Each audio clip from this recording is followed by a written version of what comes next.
As you are walking toward the heart of the ancient Crimson Forest, warm, damp air rises from the ground. From afar, the scarlet foliage on the trees looks as if hundreds of little flames have been lit to heat the forest, like candles whose fiery tongues are no longer flickering but frozen in time. Silently, you push through the vegetation that meanders around the massive trunks of dark wood. You are a newly formed squad, handpicked by the commander specially for this expedition. Daron has been silent and brooding throughout the journey. You see him staring distrustfully at the forest with a look as hard as the blade he carries over his shoulders. In the vanguard, Mira precedes the rest of the squad, striding gracefully and seemingly at ease, even in that unknown forest, as if nothing could escape her keen senses. Thoreg and Jonar, a little further behind, are bringing up the rear of the squad. The former, in his shiny armor, has measured, confident strides. He has the experience and composure of a leader. The latter walks in line with the rest of the group, his towering shield hooked over his shoulder. He has the look of someone willing to bear any weight for the sake of the squad and his companions. When you reach a crossroads in the undergrowth, you stop to consult the map. The missing seekers were exploring the valleys west of Woltiar. It is not the first time you have had to make your way through hostile territory like this. For as long as you have known the region, nature on Theria has always been indomitable and ferocious. Monstrous creatures lay claim to their territories, and ever since the people of Alberia first landed on the island, they have lived in acknowledgement of this natural hierarchy and taken refuge behind the walls of their fortified city. Only seeker and hunter squads like you can travel beyond the borders of Alberia in search of resources and answers to the island's secrets. You are now close to the point marked by the commander, while the path under your feet seems to be trying its best to disappear among the tree roots and thorny red bushes along the trail. Suddenly, the unexpected happens. A deep roar in the distance breaks the silence of the march. All around you, cries and calls from animals and beasts ring out from all parts of the forest. As soon as you can, you find a gap in the tree canopy.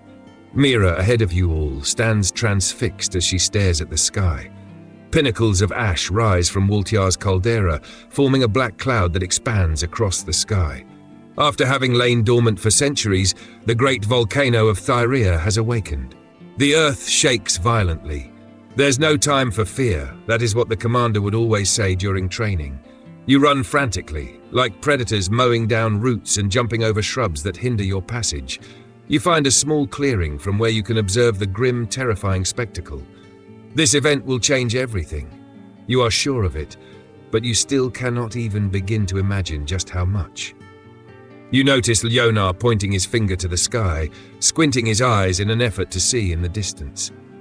From the curtain of ash, the silhouette of a creature with outstretched wings that has never been seen before emerges.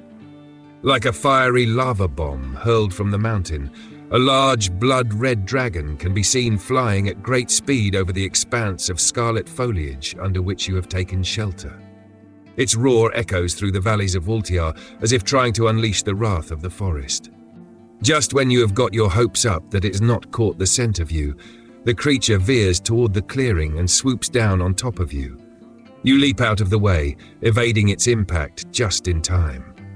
You roll on the ground to the sharp sound of metal clunking as the dry grass of the clearing gets caught on your armor. You look up and the huge dragon is towering over you, angrily sniffing the air. You try to think quickly, scanning the nearby bushes and studying the battlefield. You shout over the beast's growl and frantically form a line to face it. Its hot veins pulsate and glow all along its muscular body. The fury of the volcano itself appears before you when the monster's huge jaws open violently to make way for the flash of flames ready to engulf you. But you hunters have no time for fear. The hunters divide into various parties. Thoreg and Mira, old friends, band together to lead the battle against this red beast. Thoreg wielding the bluntest of weapons, the warhammer, and Mira the sharpest, the great bow whose arrows penetrate the thickest of hides, both fashioned by the most marveled of blacksmiths. Varaxin is a large wyvern, a creature representing the element of fire. Its attacks can melt armor, and its vulnerabilities are its front and its back. as its wings not only serve for flight, but for shielding as well. And so the battle begins with Thoreg, as courageous as he is large, charging out at the monster. Thoreg the hammer strikes and marks the rhythm of battle. It is a beating heart, a drum of war. As long as his hammer strikes ring out on the battlefield, the hunters shall continue to fight, guided and inspired by his strength. As Mira stalks from the edges of the battlefield for the best positions to strike from. The quietness of the forest is just an illusion. There is always something to hear, a footprint to see, a perfect point from which to take aim. Your arrow moves like a predator, swift, silent, and deadly.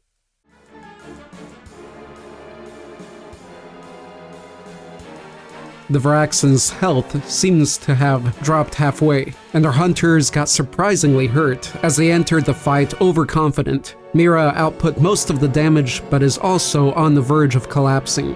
Both hunters must drink their Alamore as soon as possible.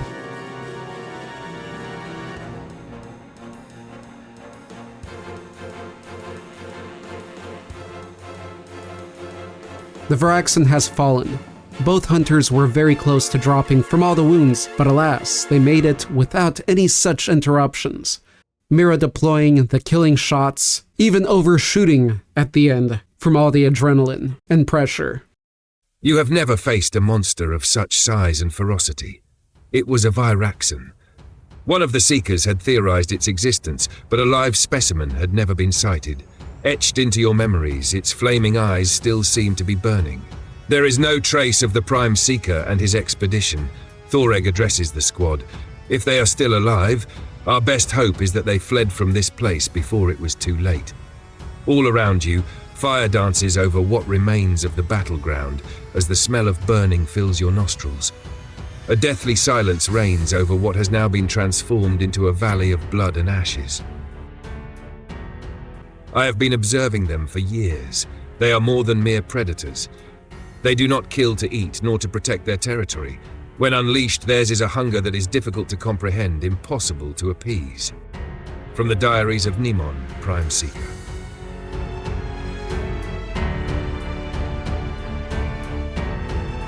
The airship plows the sky as it takes you back to Alberia, humanity's stronghold on Thyrea. Below you, the natural world is still reeling from the thunderous rumbling of Waltiar.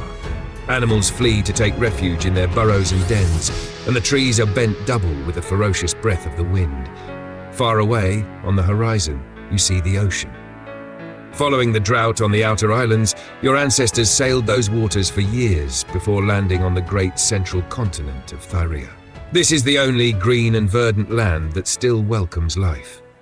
You have always wondered what its secret was. The airship lands at the port just outside the city walls. Still covered in ash, you disembark from the deck with the precious cargo on your shoulders. Hunched under its weight, you make your way across the garrison courtyard overlooked by the hunters' quarters. When you drop the Viraxan carcass with a thud, some Seekers, laden with parchment scrolls, widen their eyes in astonishment, and a group of hunters, training not far away, stop what they are doing to look in your direction. Do any of you know what kind of monster that is? The new recruits ask each other in a whisper.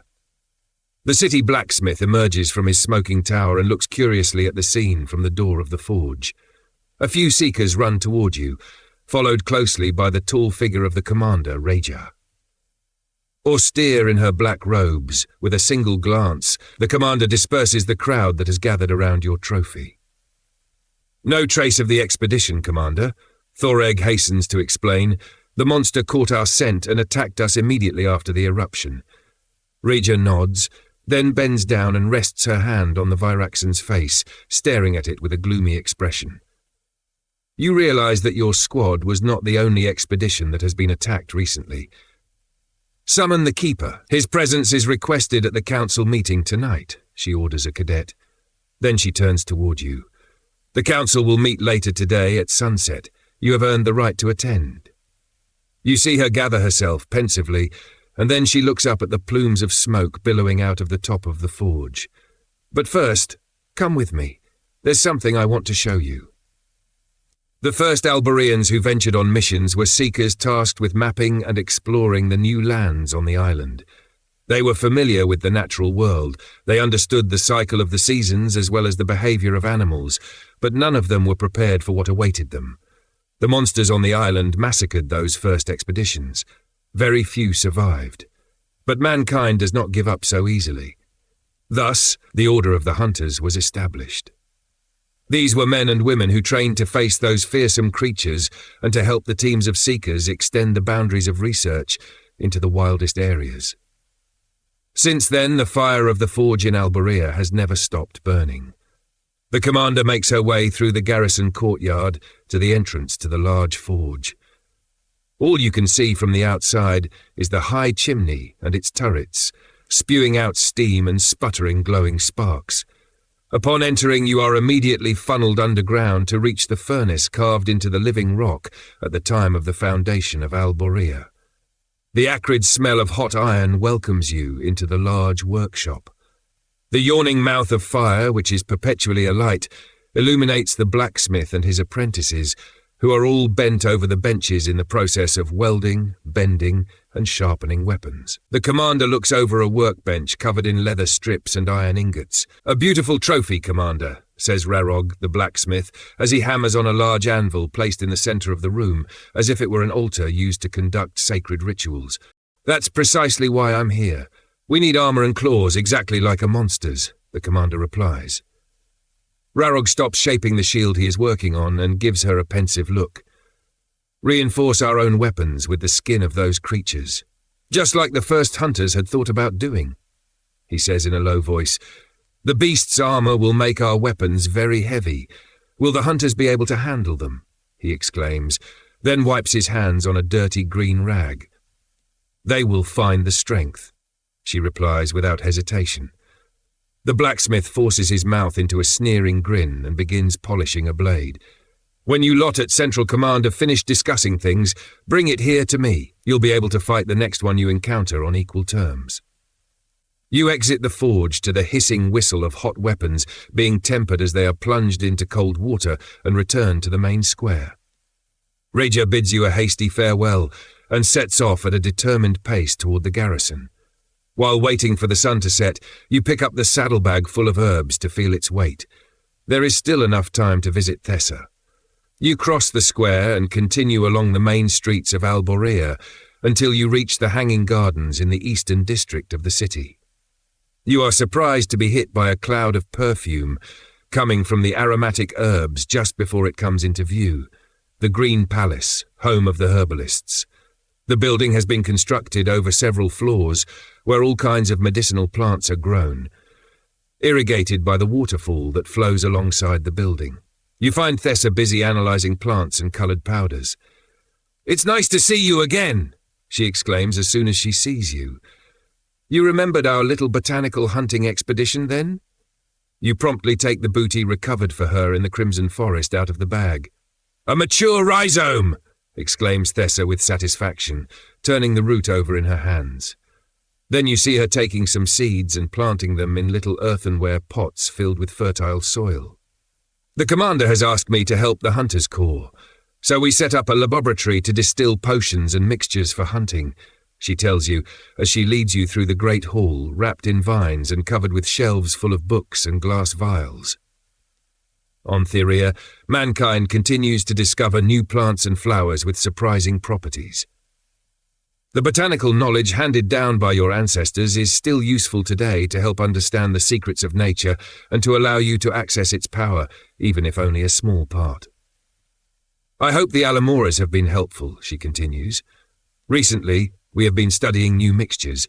Here is a list of herbs that could be useful to me." It is now sunset. After learning to recognize new plants and flowers that can be used to make potions, you thank Thessa and rush to arrive in time for the council meeting. The large tent that has been erected in the courtyard is lined with tapestries featuring embroidered depictions of the heroic deeds of the bravest hunters. Waiting for you, you find the captains of the veteran squads sitting in a circle, with their eyes fixed on Raja, who has been chosen as their leader. You take your seats a few moments before the commander takes the floor. "Recent events call for closer cooperation between us all," Raja begins. Tragic news is getting increasingly frequent from every outpost on the island, she continues. Settlements under attack, groups of people missing, monsters pushing beyond the limits of their territories. And lastly, today, the awakening of Waltiar and a Viraxan attack. The commander gives you the floor, and you explain in detail what happened during the mission. Concern rises among those present, and their questions get more pressing. What happened to the Prime Seekers' expedition to the slopes of Waltiar?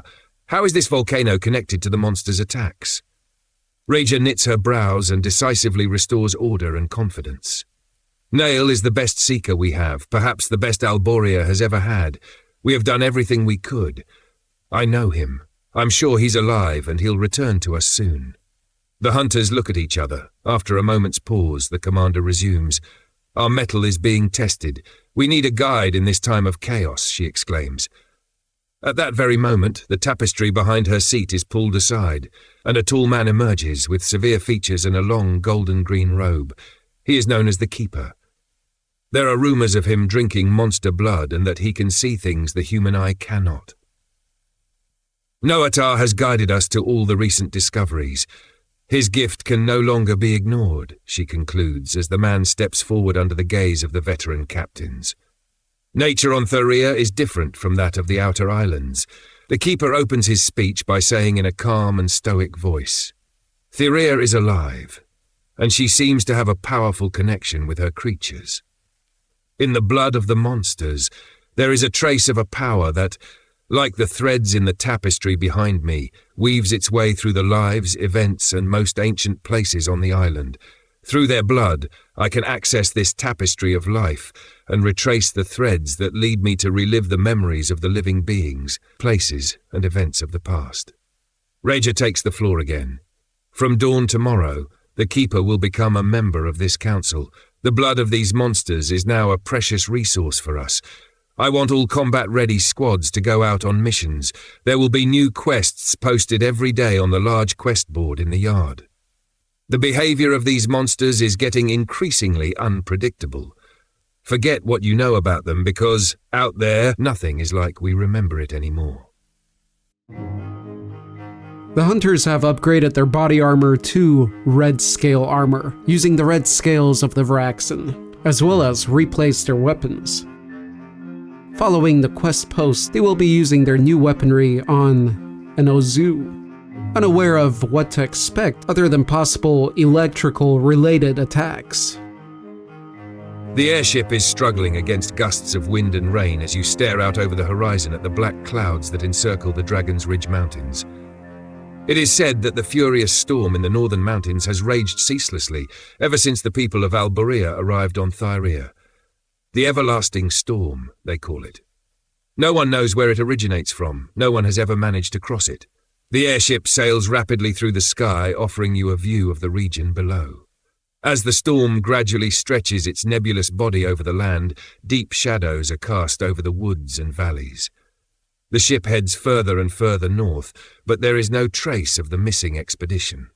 At that height, the winds are stronger and a wall of rain crashes against the flying hull of the ship. You see a captain gripping the rudder tightly as nature demonstrates all its fury and violence. Suddenly, a swarm of monsters appears in the squally sky. A thick net of electrical discharges surrounds the airship, and it quickly begins to lose altitude.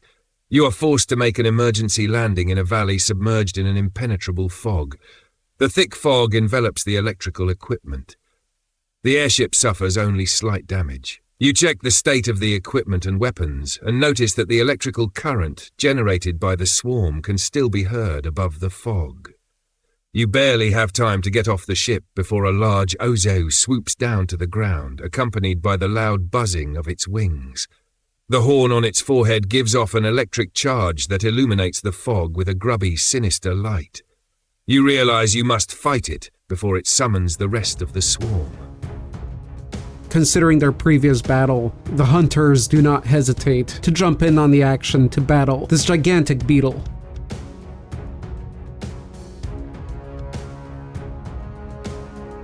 Halfway through the battle, we see the Ozu getting weaker, with each strike to its chitinous armor. As Mira is carefully firing her arrows, Thoreg is struggling to keep his grounds, stumbling about trying to avoid getting shocked while attempting to get some more blows in.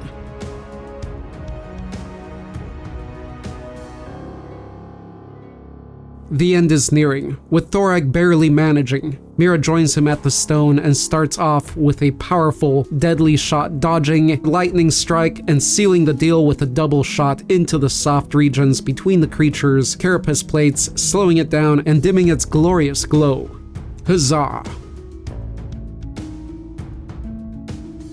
While you are returning to your airship to repair the damage to your hull, you notice an imposing silhouette in the scrub. You approach with caution, clutching your weapons nervously, and to your surprise you discover the wreckage of the missing ship, overturned and badly damaged on a large stretch of craggy terrain. You enter the hold through a large gash in the hull. "Have you seen what an Ozu colony can do?" says a shrill voice. From behind a large wooden crate springs a short, stocky man wearing a pair of glasses with jam-jar-thick lenses. The relief of finding someone alive on the wreck calms your tense nerves. Within the swarm, Ozu move in a helical formation, like a propeller, which generates intense magnetic fields that send our airships off course, causing them to crash, he reveals, speaking rapidly. You try asking him if he is hurt, but he plows on regardless. "Nice to meet you. I'm Jasvier, a scientist, researcher, and inventor. Thank you very much for coming here to bring us home, but it pains me to tell you that my escort did not survive the swarm's attack." With sadness in his eyes, he looks fixedly at you for a moment, then he shrugs his shoulders as if to shake away the gloomy thoughts and pulls a bag out of his coat.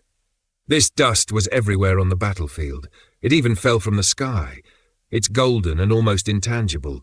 I believe it is tiny fragments of Ozu wings which get worn away by their frenzied flying.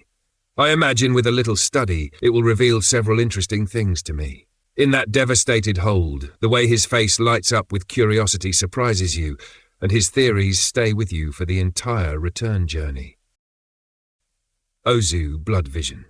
Two men dressed in long black robes peer at the dark clouds gathering in the sky. The sound of their voices is fragile and muffled by the din of thunder and the incoming thunderstorm.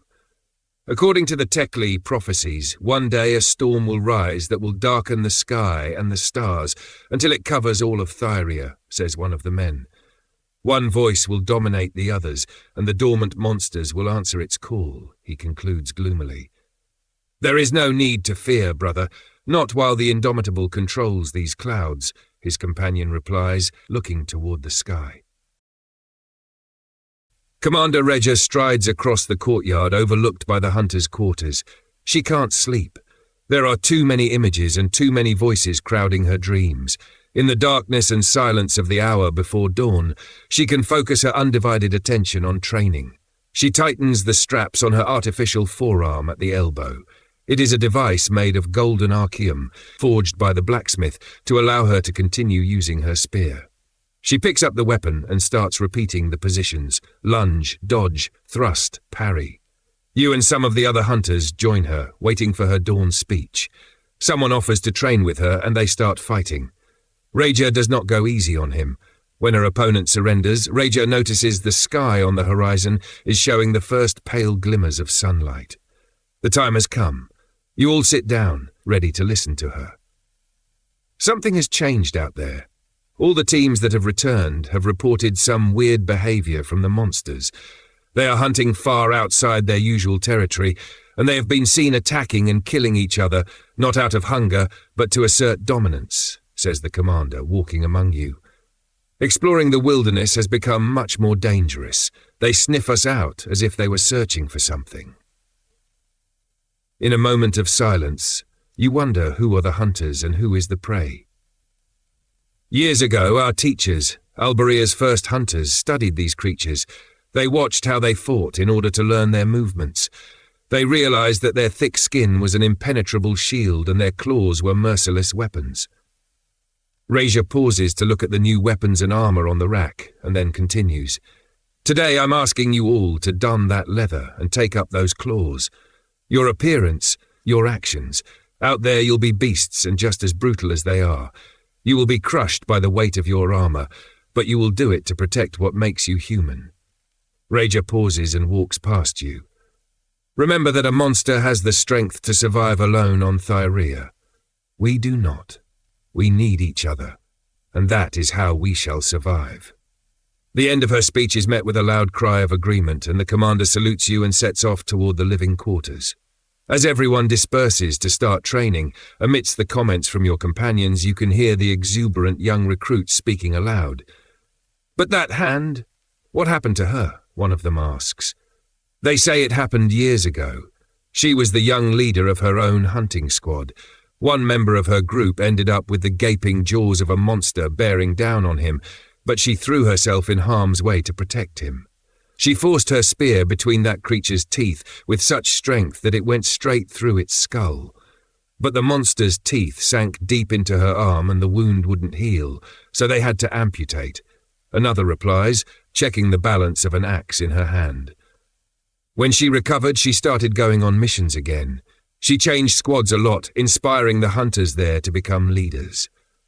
There is something about her that inspires you to be better." After a while, she became the commander of the council, she says as she secures a scale-covered shield to her arm. "You leave behind your companions who are busy with training and go to the quest board where the new quests have already been posted. Inspired by the commander, you want to test your mettle as soon as possible." With new organic materials, the hunters once again upgraded their weapons and some armor. The lightning benefits are nice, albeit more expensive. After a good night's rest, back to the quest board. One of the quests is still up for a rescue, and that's what our hunters would like to do if possible. And I also don't feel quite ready for water battles just yet. So to the desert it is.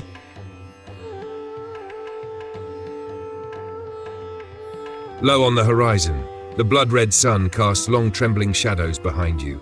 The scalding wind stirs up fine sand that scratches your eyes. From the top of the red peaks, you gaze across the vertiginous gorges of the canyon that cut through the arid land. According to legend, this region was once lush and green. The sun wanted to burn it and left its colors behind on everything it could not devour. It is almost sunset as you descend toward a valley carved by a river that has long since dried up. The narrow path between the sandstone walls is blocked by a pile of debris from a rockfall further downstream, but beyond the fragments of stone, you can make out sections of a decorative frieze on a tall arch carved into the rock. The hope that Amera is still alive, trapped behind the landslide, causes you to rush toward the rubble and call out to her. "Hunters, I'm here," a weak voice replies.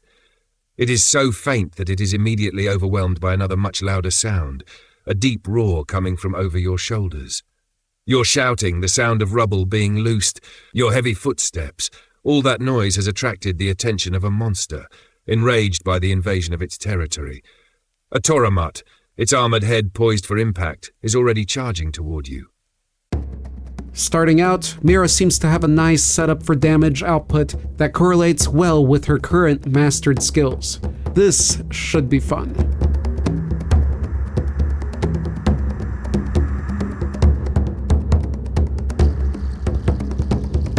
Midway into the battle, both hunters have just consumed their Alamor healing potions and they're feeling pretty confident about the odds with the Toramut. Its body underwent a process of hardening, making it even more difficult to wound, but hopefully they'll find a way to shake that off and finish this beast off for good. And the end of the battle arrives with Mira at her wit's end in exhaustion. Thorag makes the killing blow with a heavy smash from his skull shock hammer. Halfway through the battle, they got a bit overconfident as the last couple rounds really revealed just how resilient the Toramut is and how much destruction it can lay out of nowhere.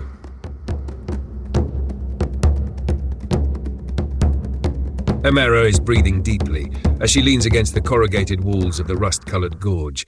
Her face is gaunt from thirst and the desert heat, but the light in her eyes shows strength and conviction. "Thanks for saving our lives," she says in a feeble voice. She looks through the gap that you have opened by moving the collapsed rubble, from which several wounded and weary seekers are emerging.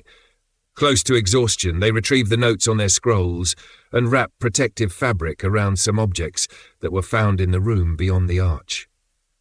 You all set off again toward the seekers' camp, plunged back into the cool, biting night air. Every step we take in this desert is a struggle and exposes us to risk, but wherever we look, we find traces of an ancient human civilization. Emera tells you, leaning on the shoulder of one of her seekers. Every grain of red rock in this place echoes with a past that we still know nothing about. When you reach the camp, you see bulletin boards cluttered with notes, maps, and translations. The archaeological finds have been arranged in order on tables and carpets. You ask her if knowing about the past will make Alberea stronger. Emerald glances at her seekers and replies, "In the past that we study, we hope to find answers about our present. If Theria is our land, then its history is our history. We must understand what happened, hunters, just as you must learn the secrets of the monsters you are fighting." Toramat blood vision. A black shadow spreads like ink over the red earth. The monsters take their first steps and move ravenously through the storm. The sky splits apart like a broken wing, and it howls furiously. The thunder becomes a single roar that makes the earth shake. A quake reduces the mountains and the history they contain to rubble. The wind races between the sky and the earth, stirring up waves of hot sand. Everything dries up and becomes a bleached skeleton of what it once was. "Did you bring the plants? Hurry this way." Thessa urges you as she runs along the corridors toward the keeper's quarters. Worriedly, she enters his rooms. The keeper is stretched out on the warm wooden floor, still as a statue, his eyes wide open and rolled back in his head. Something's wrong. He's stuck in the vision. He can't come back. Thessa stammers as she grabs the tamaret root you brought her and mixes it into her brew. She holds the keeper's torso up and places the cup to his lips. Rivulets of the yellow concoction dribble onto the man's clothes, who unconsciously manages to swallow a few sips. "Hopefully this will help," Tessa explains to you, in an effort to convince both you and herself that this will work. You hold your breath until the keeper jolts back to consciousness and starts talking excitedly. "There was a woman whose body was made of crystal. I have to write it down before the memory slips away," he says, panting for breath. He grabs a large sheet of cotton paper and starts drawing and writing. He draws a woman holding a scepter topped with a gem, then all around her body like a frame. He anxiously writes, "The awakening of the beast will once again devastate life on Theria. Power will flow from the broken lands and mankind will follow that same path, and they too will be drawn into the jaws of the monster." On a second sheet of paper, he sketches out the luminous lines on the woman's cheeks and all around her eyes. "Then she told me of an ancient prophecy and a snake, but it was at that moment that everything became hazy, and I could no longer remember." He looks at you and forces a reassuring smile before trying to explain. "It's like when we try to remember someone and can't put together a clear picture. We remember some details, others are lost, but we know that that person existed, even if our memory is confused," says the keeper, looking at his sketches. You make sure he is okay and then take your leave to let him rest. Lost in thought, you make your way across the courtyard, which is by now crowded with other squads, and elbow your way through to check the quest board. Each slip of paper nailed there seems like a piece in a still unfinished mosaic. With the return to their small civilization, Mira got a matching red scale helm, and Thorag a skeletal spear for an epic block encounter solution. They're both happy with their key weapons for now. They also had the opportunity to train up a bit, raising their comfort just a little for the mysterious fight to come next.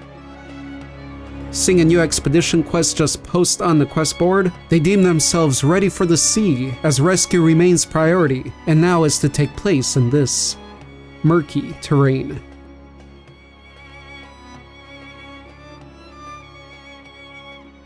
You advance silently, following the branches of the Great Blue Delta, on the trail of the monster that is said to dominate the coastline.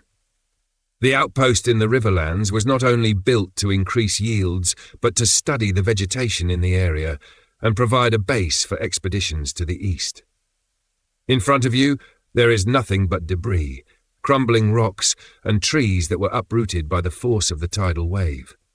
The closer you get to the seashore, the more the area looks like it has been torn apart by the tidal wave, making it almost unrecognizable. You can make out the imprint left by the pointy feet of the creatures that have invaded the region on the carpet of sand and salt-soaked seaweed. The monsters that inhabit the sea have always remained dormant, lying in wait to protect its unexplored depths. Now, however, it is as if the booming voice of Waltiar has shaken the land, awakening even the wrath of the watery abyss and its creatures. The thunderous roar of the sea echoes powerfully. You make your way forward, skirting close to the cliffs that enclose the Blue Delta, and then, suddenly you see it. An enormous, multicolored shell looming from behind a rock. A colossal amber-colored, seaweed-encrusted Corowon snaps its claws, which are covered in bits of coral and fresh blood. The crashing of the waves on the shoreline thunders like war drums. You take up arms, ready for the fight.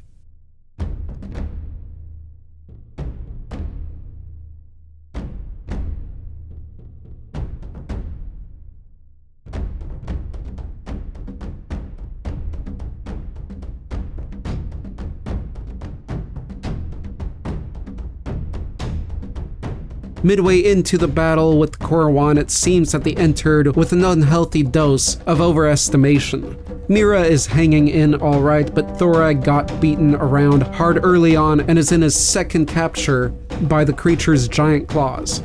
With no more healing potion, he'll have to proceed with careful tactics.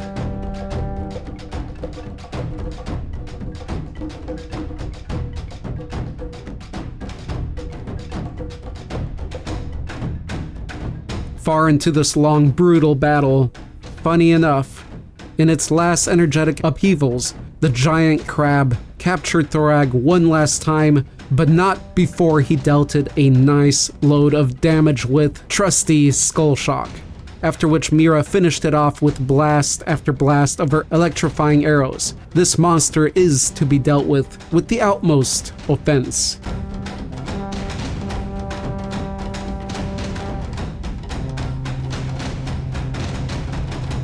The acrid smell of salt fills your nostrils, while the sea pounds angrily against the rocks. Wounded and streaked with blue-tinged blood, you stare in fascination at the Corowon's huge broken shell. Your gazes are now hostage to its vivid colours, glittering under the sun's rays. After a short rest, you move under a cloud-streaked sky toward the tall cliff overlooking the sea. As you climb higher, a sweeping view of the immense expanse of the Teal Sea opens before you. The tide seems to be receding slowly like a wild beast in its lair, and the creatures that followed it also seem to have returned to the briny depths. That view over the desolate coastline, marred by the violence of the sea, will be forever fixed in your mind, in a feeling that hangs somewhere between the calm and the storm. At the crest of the cliff, you listen to the incessant roar of the Eye, a whirlpool of turbulent currents that opens off the coast and seems to stare maliciously into the sky. This watery vortex has whipped the sea into a frenzy, causing tidal waves and coastal storms that thicken into a fog so dense that it completely shrouds the horizon. One thought occupies your minds. Has the wrath of the sea summoned the beasts, or has the sea simply responded to their fury? Corowon Blood Vision. In the lagoon, coral trees grow to form a labyrinth of red paths through the turquoise water. A tall tower made of pearl guards the light that shines on the promontory. There are some houses as white as seashells nestled serenely behind the tower. The light from the tower illuminates the sea at its feet, which slowly retreats. The lagoon dries up, the corals turn grey, and the distant rumbling of a boiling sea gets stronger and stronger. A wall of black water advances quickly and begins to assault the promontory. It bites at it, breaking off chunks of the headland until the tower collapses. Powerful fins, claws, and sharp tusks can be seen moving in the water that flows voraciously into the houses. Thick, hungry tentacles emerge from the water and drag everything they find down into the abyss. In the tent, the air is permeated with fragrant fumes spiralling out of the braziers. A soft murmur runs through the other hunting squads sitting on the mats. They are waiting like you, summoned to hear Nail, the Prime Seeker's report, who is head of the research teams. As the commander had predicted, he survived and returned to Alborea after his expedition had been given up for lost in the valleys of Waltair. Apparently, they've found the ruins of ancient civilizations. You hear some of the hunters discussing among themselves. So, it's true then. Theria was inhabited in the past, they whisper. In the front rows, Rager and the garrison captains wait in silence. Their faces look tense. Finally, Nail makes his entrance from behind a tapestry. His sky-blue robe covers his seeker's uniform. He ties back his long black hair, adjusts the glasses on his nose, and begins reading his report on the findings of his research group. I would like to thank the captains and the commander for convening this meeting and for granting me a few minutes of your time. Nail starts off to general silence. Thanks to the latest missions, we were able to shed light on certain surprising aspects of this island's past, he says as he affixes a large map of the continent onto the wooden panel. We believe that ancient civilizations had existed and lived here on Theria for over 1,000 years. They died out many centuries before our arrival and the foundation of Alborea. We have identified 3 main peoples who originated from the subdivision of a single older clan, he explains. Then he points with his open hand to the entire northern area between the Dragon's Ridge Mountains and the Archeum-veined Goldark mountain range. In this region, we have mainly found traces of a community known as the Zarka.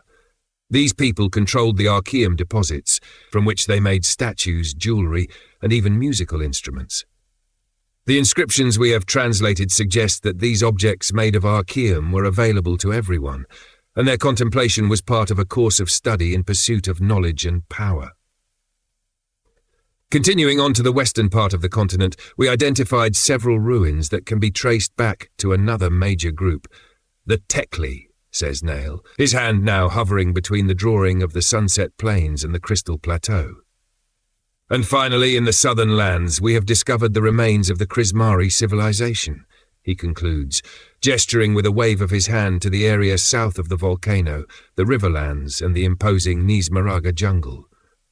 While we still know little about the Tekli people, we believe the Krismari worship the stars, the sky, as well as the sea, he says, then adds, What we find surprising, however, is that from what we can understand thus far, their knowledge on the subject far exceeded our own. Were all these clans united under a single leader? Or do you think they were at war with each other? One hunter asks. We found no traces of wars or battles between the clans. In fact, we are inclined to think that the cultures intermixed and were related in many ways, Nail replies. Then he unrolls a piece of cloth on the table with several artifacts discovered by the seekers fastened to it and continues. It seems that they used art to express their knowledge and closeness with nature. Indeed, nature is a recurring theme throughout all their artworks, sometimes shown as terrible and powerful, at other times as being in perfect harmony with humanity. But there's more, he continues, accompanied by the clinking of his medallion. All these groups painted and sculpted 3 creatures that we found intriguing. 3 great dragons. Nail pauses, observing the restless and fascinated gazes of the hunters. Rager nods at him to encourage him to continue. The Prime Seeker takes a deep breath before ploughing on. The first is the Ancient, often portrayed by the Tekli, who painted it with gold and green scales, entwined with ancient trees, and its body is decorated with countless faces with human or beastly features. The second, the Celestial, is represented by the Krismari people as a large, feathered dragon depicted in the waves of the sea, but often also in the sky, surrounded by points of light and constellations. The third dragon, the Indomitable, is the mightiest of the 3, depicted as black in colour and accompanied by lightning and ferocious tempests, as depicted by the Zarka civilization. In the general astonishment, Nail feels the need to provide some explanation. We do not know whether these dragons were gods to them, or if, on the other hand, they simply revered creatures that actually existed. Perhaps it was simply a way for each of the populations to visually represent the nature of Theria itself, a force that mankind worshipped, feared, or perhaps hoped to control by giving it form. You see the captains in the front rows getting excited about the Prime Seeker's tale as the buzz of hushed chatter increases in the room. Nail, what have you found regarding the end of these civilizations? Do we know what happened to them? the commander asks pressingly, in chorus with others. Unfortunately not. We simply don't know. The end of these cultures is a mystery. For now, we can do nothing more than speculate, Nail replies. A heavy silence has fallen in the tent, broken only by the howling of the wind blowing incessantly beyond the city walls. Unfortunately, the hunters couldn't make it to all the quests, and a couple of them expired. They just couldn't make it in time to save those people, and the danger progressed. Also, new quests unlocked. Since there's just 2 of them, they figured they'd let the bigger teams go for the rescue missions for now and go research the mysterious everlasting storm source. Answers to these cataclysms are crucial. Also, as a side, very close note, after defeating the Korwan, a cave was revealed, and that could definitely be something fun and rewarding to explore. Standing around a pool of blood and strips of flesh, you seem like you are about to perform a macabre ritual. With your eyes fixed on the horrific mixture of soil and body parts, you listen in stunned silence to the seekers who have led you here. They were headed for the 3 spears. My squad and I found them like this, Hedy says. We had spotted it in a few areas neighboring the outpost, but they knew what to do to stay out of its way. Hedy's voice trails off, and Ma intervenes to fill the silence. It strikes with its hammer-like tail, she says to prepare you, pointing to an enormous boulder that has been fractured and stained red. Then it charges its prey to pin it to the ground and tear the flesh apart with its tusks. The Seekers accompany you to the path that leads into the woods at the foot of the Goldarks and continue their description. Its skin is as tough as iron armor. We think it's because of its diet. It breaks up and chews on shards of iron-rich rock to strengthen its body with pure metal, Ma explains, in the shade of some twisted black pines. The cavernous roar of thunder in the distance from the storm that rages incessantly above the 3 spears marks the rhythm of your steps until you hear the thud of a felled tree, then a second and a third, getting closer. You start sprinting through the trees, sliding through streams, and jumping over mossy boulders scattered on the ground, with the weapons on your backs being jostled back and forth as you move. The forest opens to a clearing, hemmed with menhirs made of rough rock, veined with shimmering metals. At the center of the circle, there is a gigantic archeum-veined hand, carved by some ancient people, which offers you welcome shelter between its chipped and weathered fingers. The Taragua stops its crazed charge and lets out a piercing roar that rumbles through the valley. It listens to the vibrations of your footsteps and advances menacingly in search of the sound of your breathing to flush you out from the safe haven of the stone menhirs. As the hunters ready for their next battle, Thorag upgrades his full armor with the chitin of the Korwan, and Mira sticks to the power of lightning, keeping in theme, upgrading her bow and chest armor.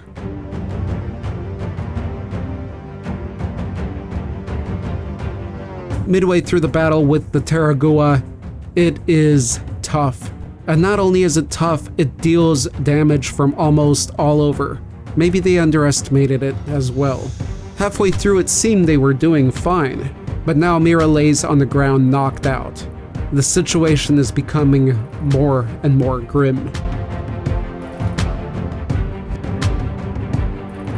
The end of the battle is a failure, with Mira unconscious. Thorag remains gassed out, but he grabs her as the Taragua roars at the sky in outrage.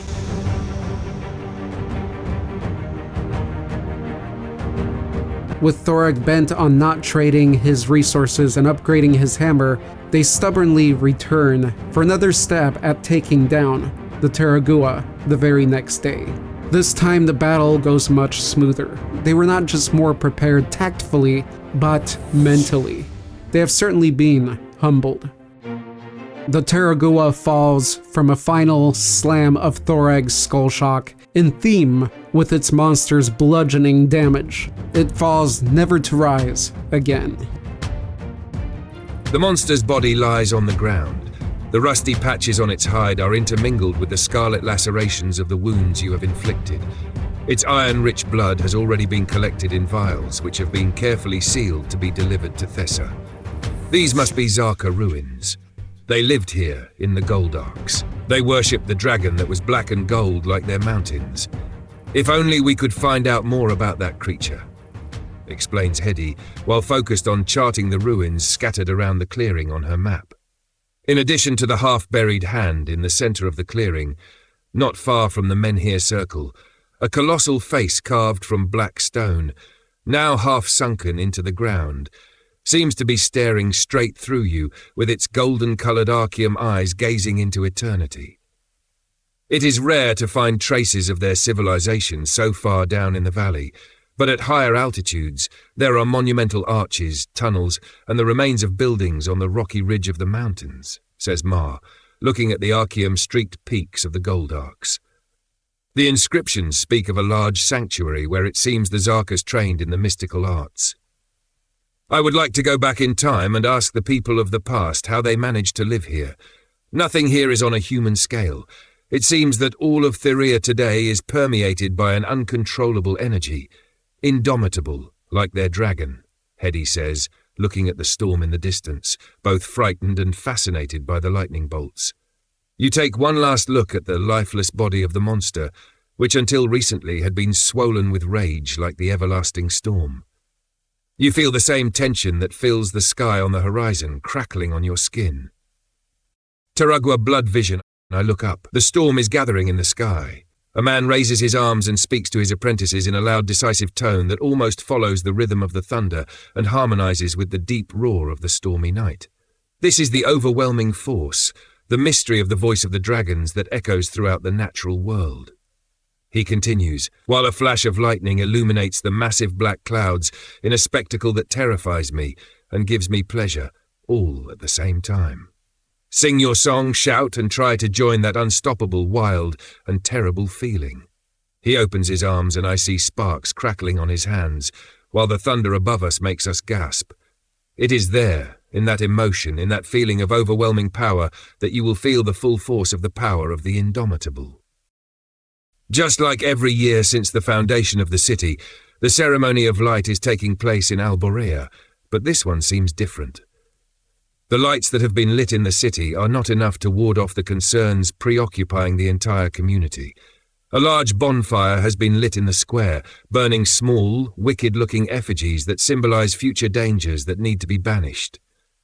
Anyone who so wishes may take some embers from the bonfire to light the fire in the fireplace of their rooms or workshops.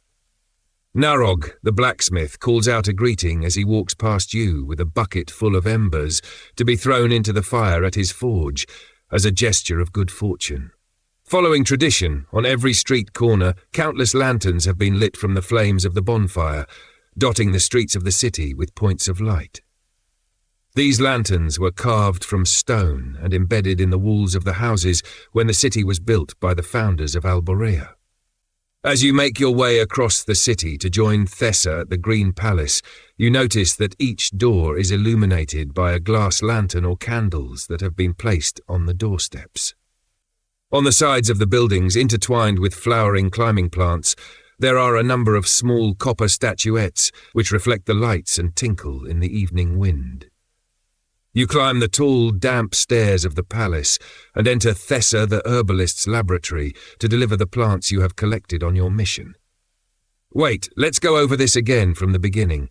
Our ancestors landed here about a century ago, after having travelled for at least another 100 years, right? Oh, there you are.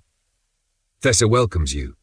She and Nail are busy studying some ancient scrolls containing the history of the people of Alborea. Yes, Thessa and I were just rereading the ancient chronicles in search of some more details about our ceremony of lights, Nail says. The night, the keeper had a vision. From the shadows, a figure appeared with a humped back covered in feathers, its head a long, pointed beak, and it had sharp, black claws. The creature, however, then shakes itself, removes its feathered mask, revealing a bone mask, and disappears into the night. She picks up a lantern from the dark ground and holds it up high in front of you. At her touch, the lantern is filled with dazzling light and the vision ends, Nail explains. So we are wondering where the symbol of our traditions comes from. We already know everything it says here. There were plagues and famines throughout the land of our ancestors, and they were forced to look for a new home. They left behind the outer islands, which had become barren wastelands, and sailed to the central islands. Creepier was the only island that was lush and full of life, so they built a new city here. They found no trace of other humans and had to combat the monsters that lived there. Tessa reads, "Here, look, this is the diary of a builder. He says that they drew the map of the city they were going to build and that they marked out specific points where they planned to build the stone lanterns. Apparently, they correspond to the positions of the stars they had followed to fly to Creepier. When it's all lit up, the city itself becomes a giant map of the starry sky." Nail says in amazement, "But does it say anything about why they chose the lantern as their symbol?" asks Tessa while reading the scrolls.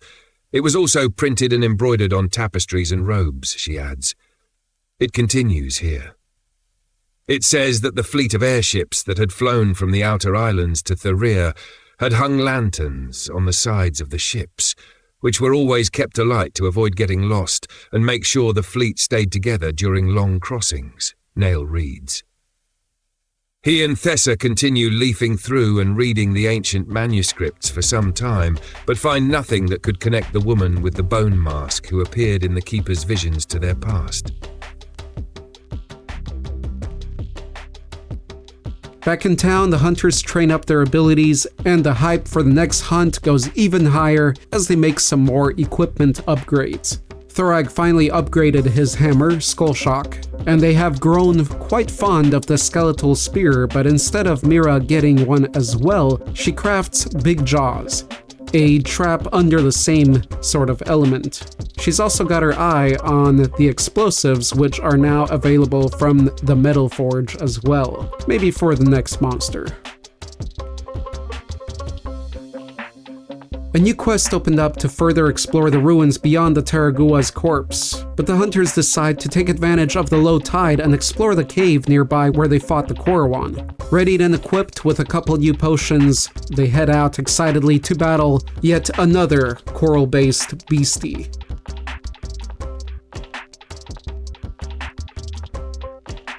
The Krismari had a deep connection with the sea, Nail explains as you secure ropes to the rocks and observe the gaping chasm in the ground with suspicion. It's hard to believe it, but we found entire maps of the seabed sketched out with coral dust. There were luminous places marked on the maps, which were probably temples below sea level. Just like this, he continues, as you test the last knot. Let's go down and investigate. You rappel through the gash in the earth, your torches shedding light on ancient stalactites that dot the ceiling, and which, after having been submerged by the sea for centuries, are now covered with seaweed and coral. The cave looks like a vast dried-up aquarium. Once you have reached the opposite wall, you take a large tunnel that plunges further into the depths of the earth, accompanied by the dripping of water on rocks. Along the way, one by one, your lanterns reveal a series of ancient bas-reliefs on the wall, which have been smoothed by time and water.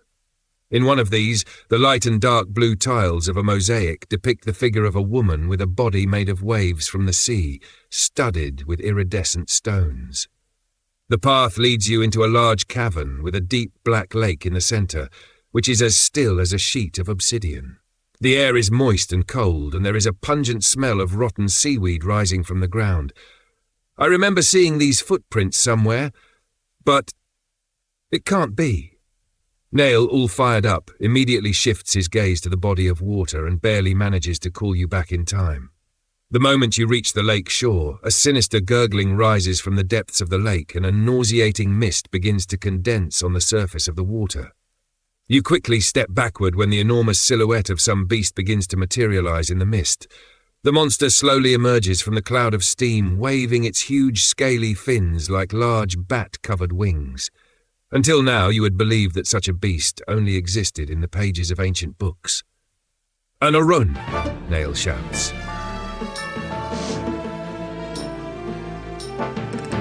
About halfway or so through battle, if they are not destructive enough, they have to push it.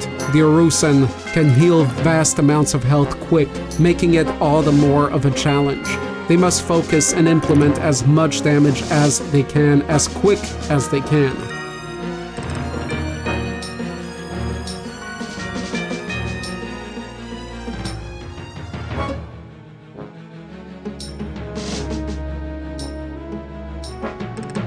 And what a battle it was. The beast was felled by Mira's silent arrow straight to the eye a moment before the heroes dropped of exhaustion. It was so close, but doubling down with their new equipment where they could made the difference.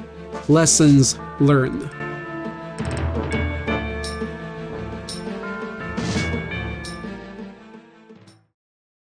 The Dragon of the Abyss. You collapse on the ground next to the muzzle of the beast.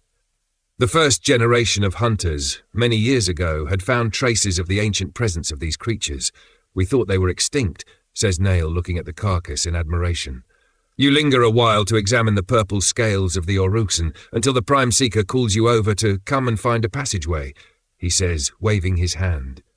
You follow it, continuing your exploration through a narrow corridor that terminates in a large chamber illuminated by the glow of bioluminescent coral. The scene that opens up before your eyes is nothing short of extraordinary.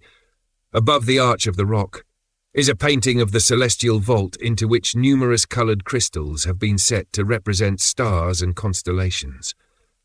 With your eyes filled with wonder, your gaze traces the lines that connect the points of light.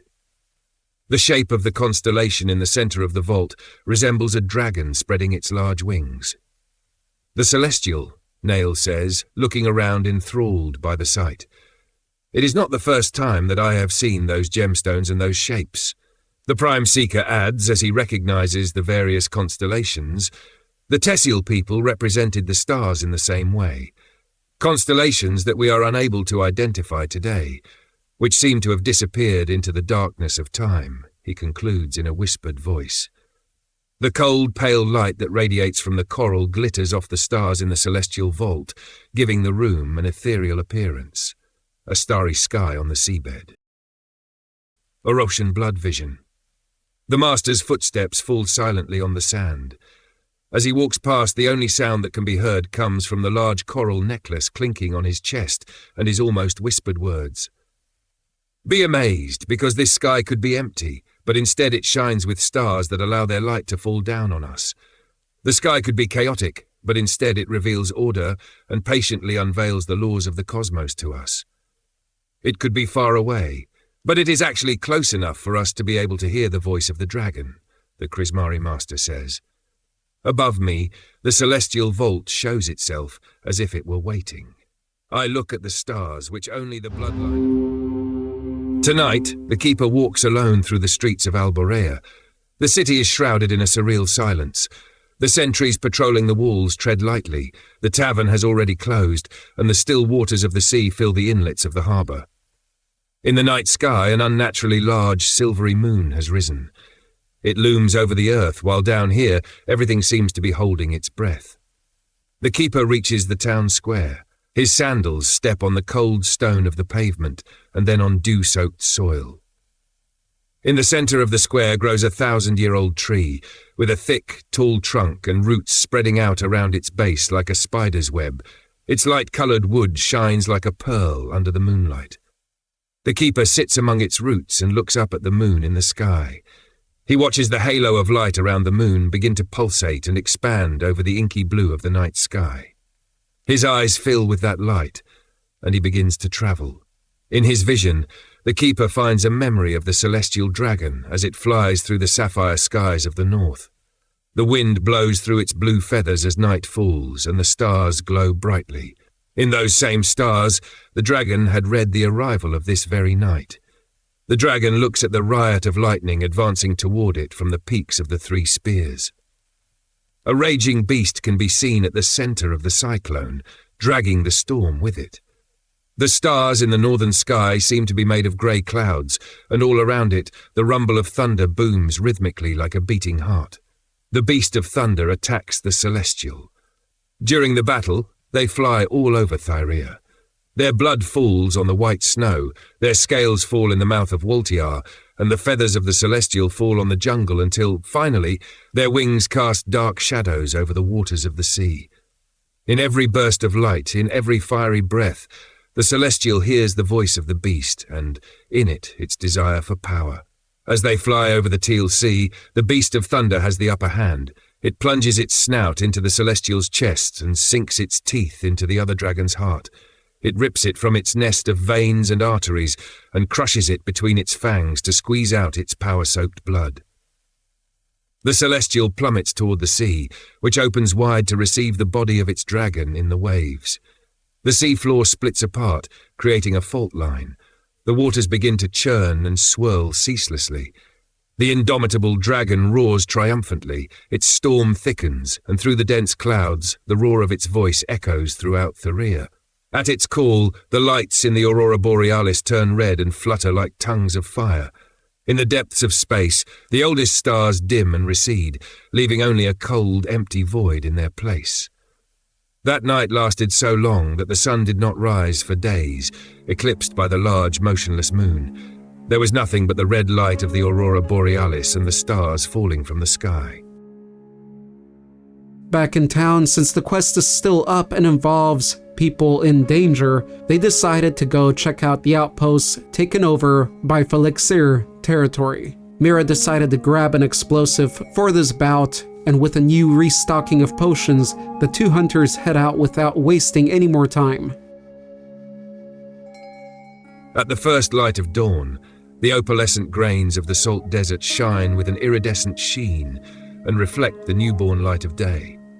On the border with the sunset plains, the saline sand mixes with the red earth of the canyon, and the blinding glare of the light gives way to quivering mirages created by the heat. The strong winds that blow between the two deserts have already partially covered what remains of the outpost. In an abandoned backpack, you find a map of the nearby hills with a path drawn on it that leads to a valley. As you make your way down the hillside, you inhale the intense scent of burnt plant resin, the aromatic substance that oozes from bushes and shrubs in the desert. As soon as your gaze sweeps down to the valley below, you see a barrier of tall torches that have been set ablaze and driven into the ground to defend the entrance to a tall cavern at the base of a hill. Beyond the flames, you can make out a monument that has been built inside the cavern itself. You let yourself slide on the orange, salty sand, making your descent quicker and quieter. But as soon as you reach the torches, a howl echoes throughout the valley. You attempt to approach the palisade to light your own torches, but before you can reach the flames, a Felaxir leaps into your path. Its reactions to your movements are lightning fast, as if it can predict the outcome from the first imperceptible milliseconds of your motion. The light reflected off the crystal crown on top of the monster's head flashes in your eyes as it relentlessly attacks.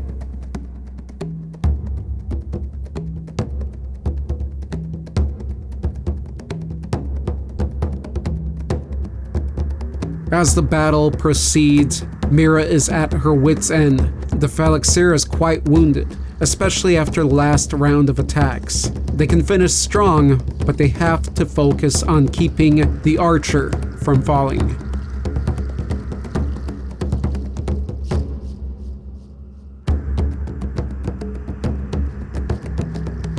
The end arrives with Mira suffering exhaustion. Thorek lays down the hammer, brutally bringing an end to the beast, with enough steam for another attack this moment if needed.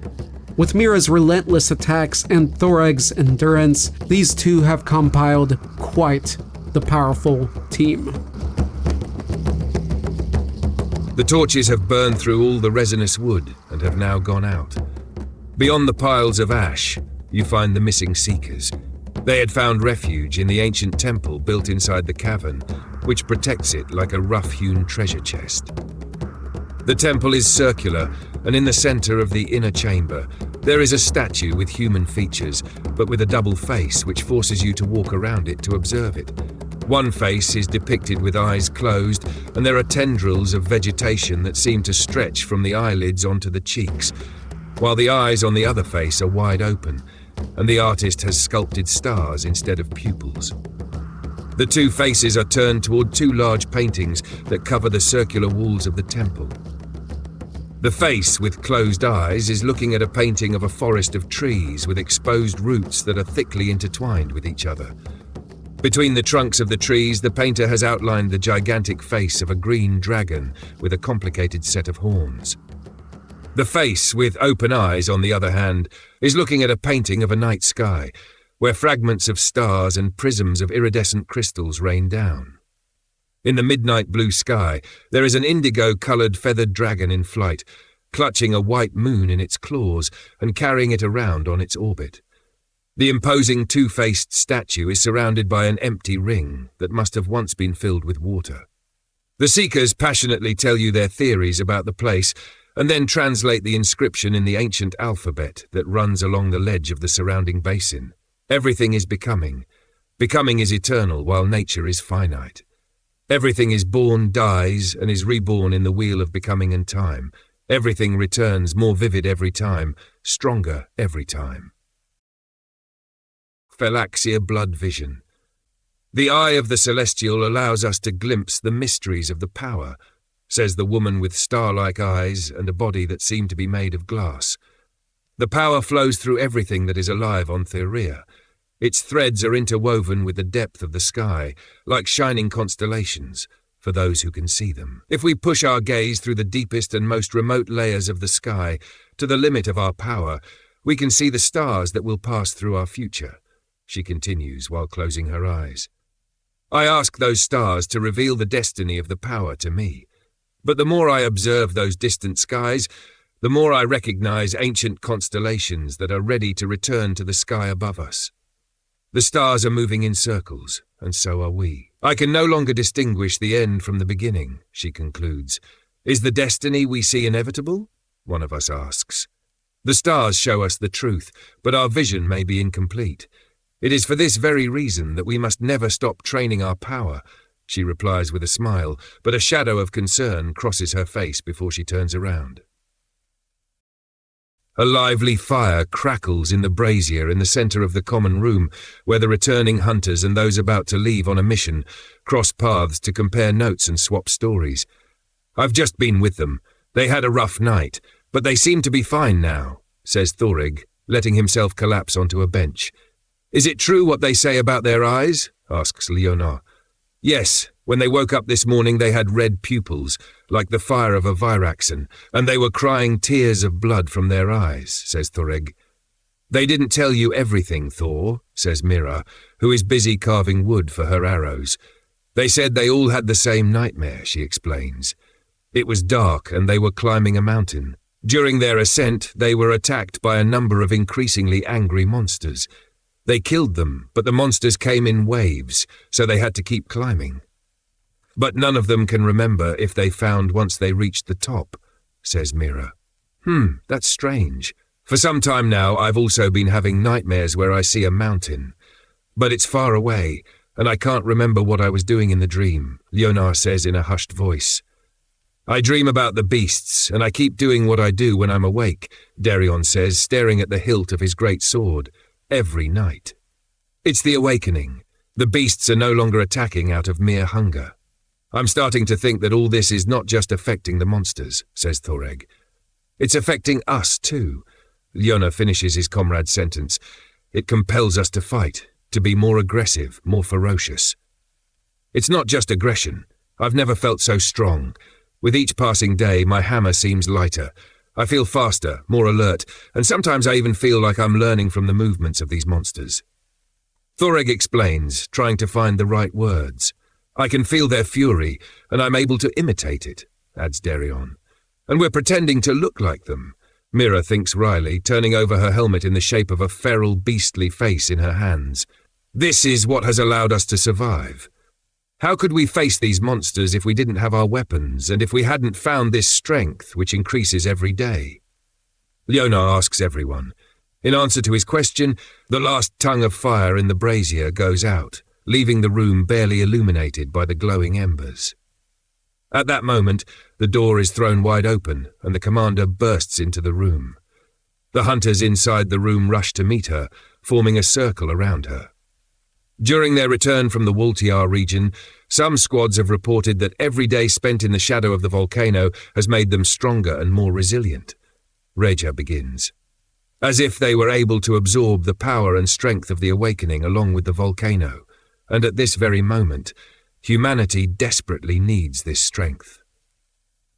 The eyes of the hunters in the room meet. Everyone seems to have shared the same experience, and no one appears to doubt the commander's theory. For all who wish to join, tomorrow, a group will depart with the task of setting up a new training camp near the foothills of the volcano. Raja concludes, before saying goodbye and retiring to her lodgings. How much more blood will be shed in order for us to survive? Leonard asks under his breath. Everything here challenges us to endure, says Derion, ready to grin and bear whatever fate has in store for the hunters of Thyrea. I feel alive when I fight to survive. Queen Oziu. The everlasting storm on the Three Spears is growing larger and more powerful. The swarm of Oziu has been swallowed up by its enormous mass of dark clouds, and no airship can hope of crossing it without being struck by the fury of its lightning. The hunters feel they made the right choice. They saved others and got rewarded some very useful potions. Mira got a new spined helm, and they decided to take on the By the Coral's Gleaming Light quest, as it just seems like an amazing sight to see. But what lurks there is disheartening, as that's Corwan territory, and last time they fought one, Thorag got quite sourly handled. At least they know what to expect this time. By the Coral's Gleaming Light. An unprecedented lunar event has been affecting the natural world and the creatures on Thyrea. The sea to the south has completely receded, revealing the seabed where luminescent seaweed and corals grow as far as the eye can see. The Keeper has requested an escort to go and find out the mysteries of the seabed. The sun has just set, and you now find yourselves marching at nightfall through the Blue Delta region, heading toward the sea. In the sky, the moon appears unnaturally large and close, like the eye of some god watching you. Although the path is well lit by the moonlight, you are nervous and proceed with caution. Even Thorig, usually very self-possessed, is twisting the laces of his armor with chapped hands. For the past few days, Thyrea's monsters have been constantly on the hunt, and the incessant echo of their roars fading into the depths of the jungle can be heard in the distance. All this tension must have been caused by the moon. The Seekers have no memory in their cards of a celestial event like this ever taking place in the past.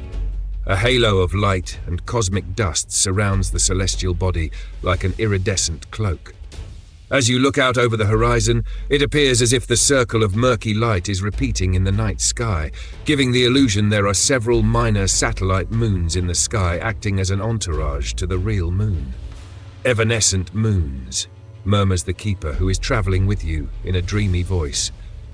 The commander told us that the moon gave you a vision, says one of the Seekers. That's true, he replies, as you sink your feet into the damp, cold sand on the beach. In front of you, instead of the expected mass of seawater, you see a nimbus of light rising from the seabed. I saw the celestial dragon. Whenever it appears in my visions, I get the feeling I am witnessing a revelation.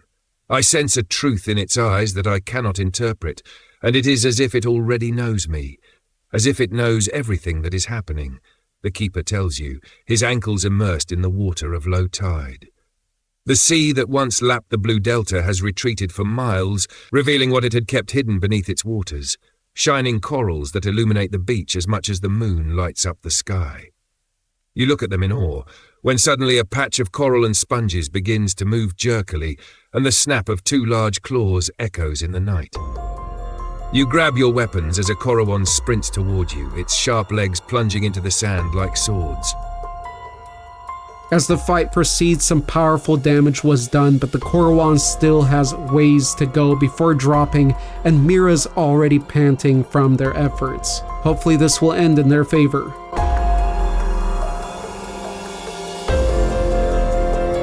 Unfortunately, this was another failure.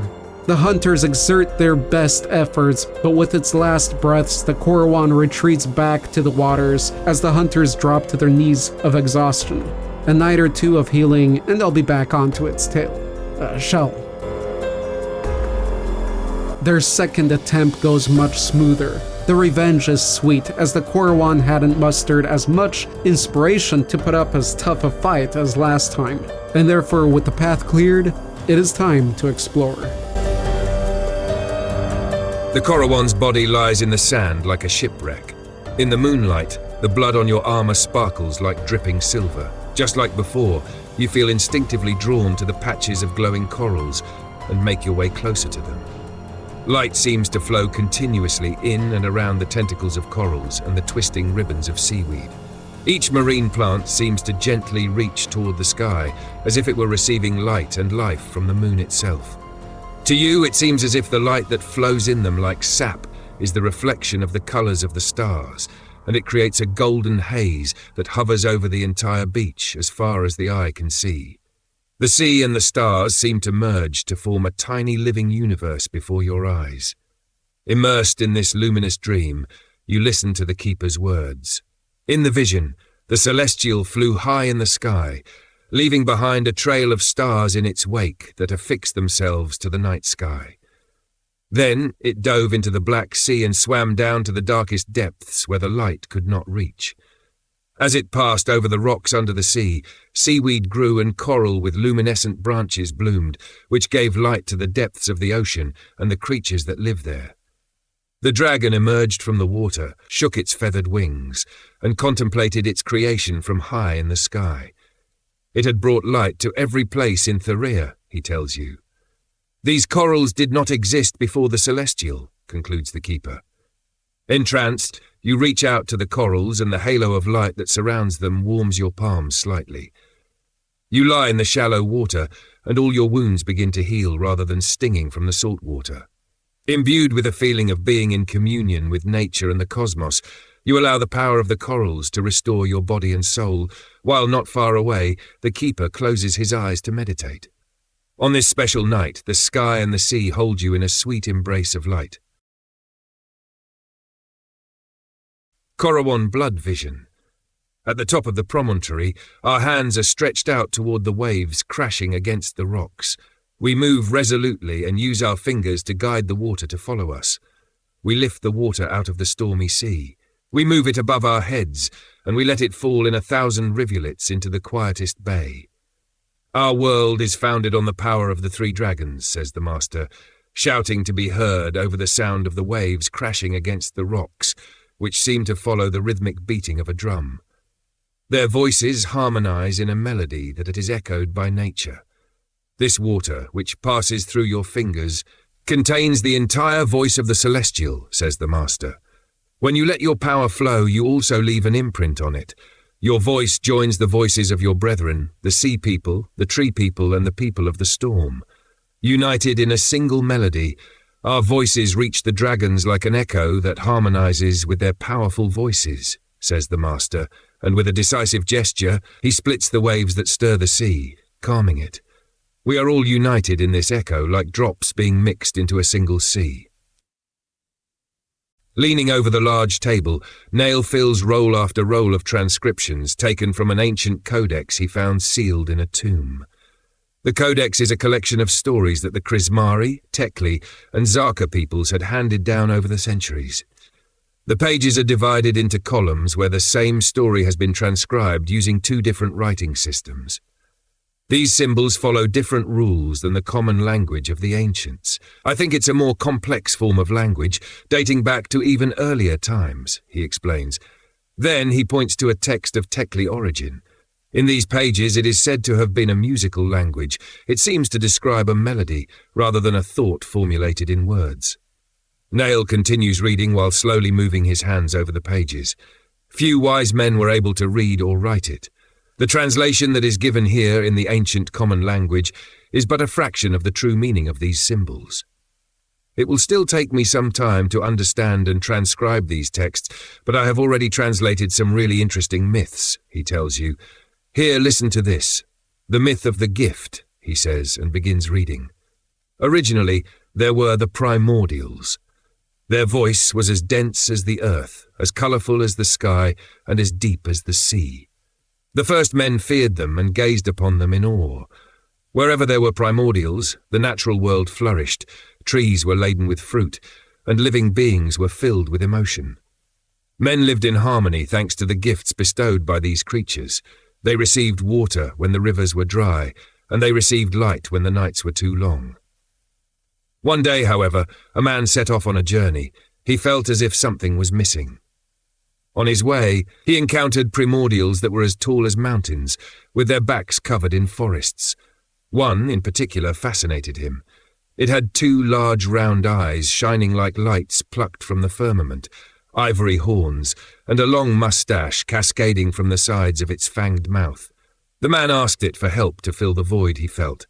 Intrigued, the creature stared at him with its starry eyes and stretched out a claw to meet his hand.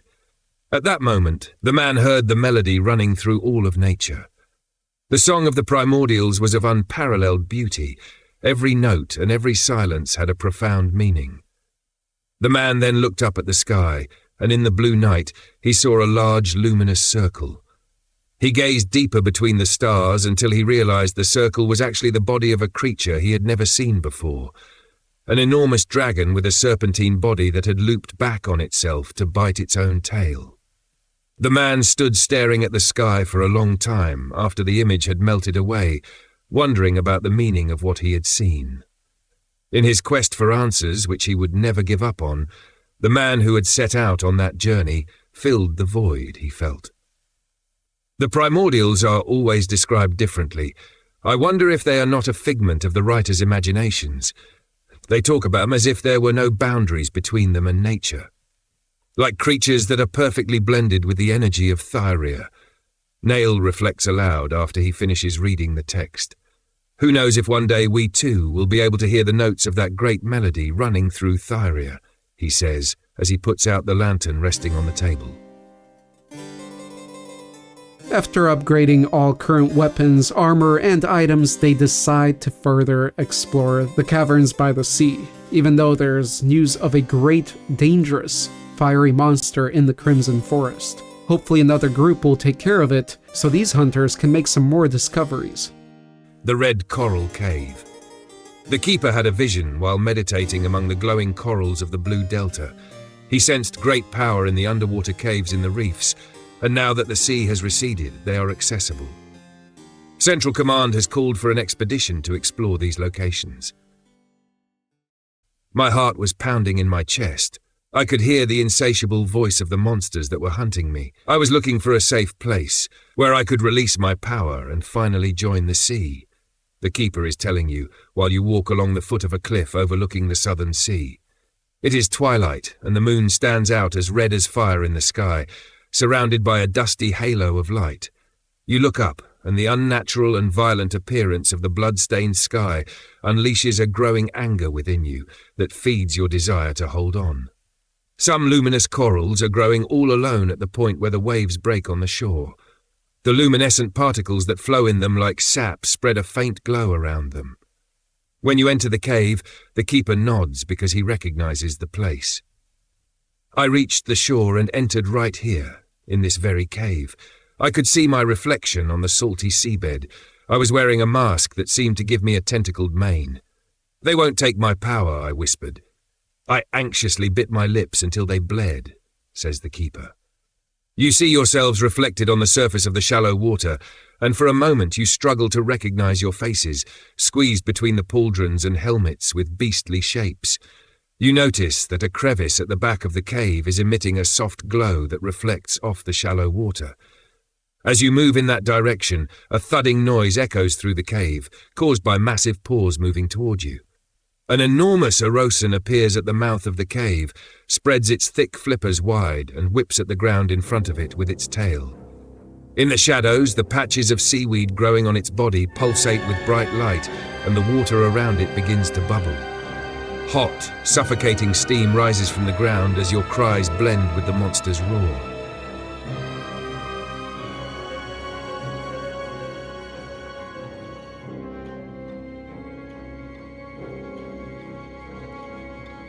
This battle is going so far, as they say, so good. A lot of strong attacks have been used, and our hunters still stand strong, but the creature is only desperately growing more ferocious. They'll have to be careful outputting as much damage as they can, while staying protected and keeping mistakes to a minimum. At the end of this battle, Thorag just barely made it without getting slammed to the ground. But do know he was on his last wits. He dished out some serious blows, ending this Orosan's reign. "Everything is different here now," says the keeper, reading the disappointment on your faces after you have pushed through the crevice and entered a second large, but entirely empty cave.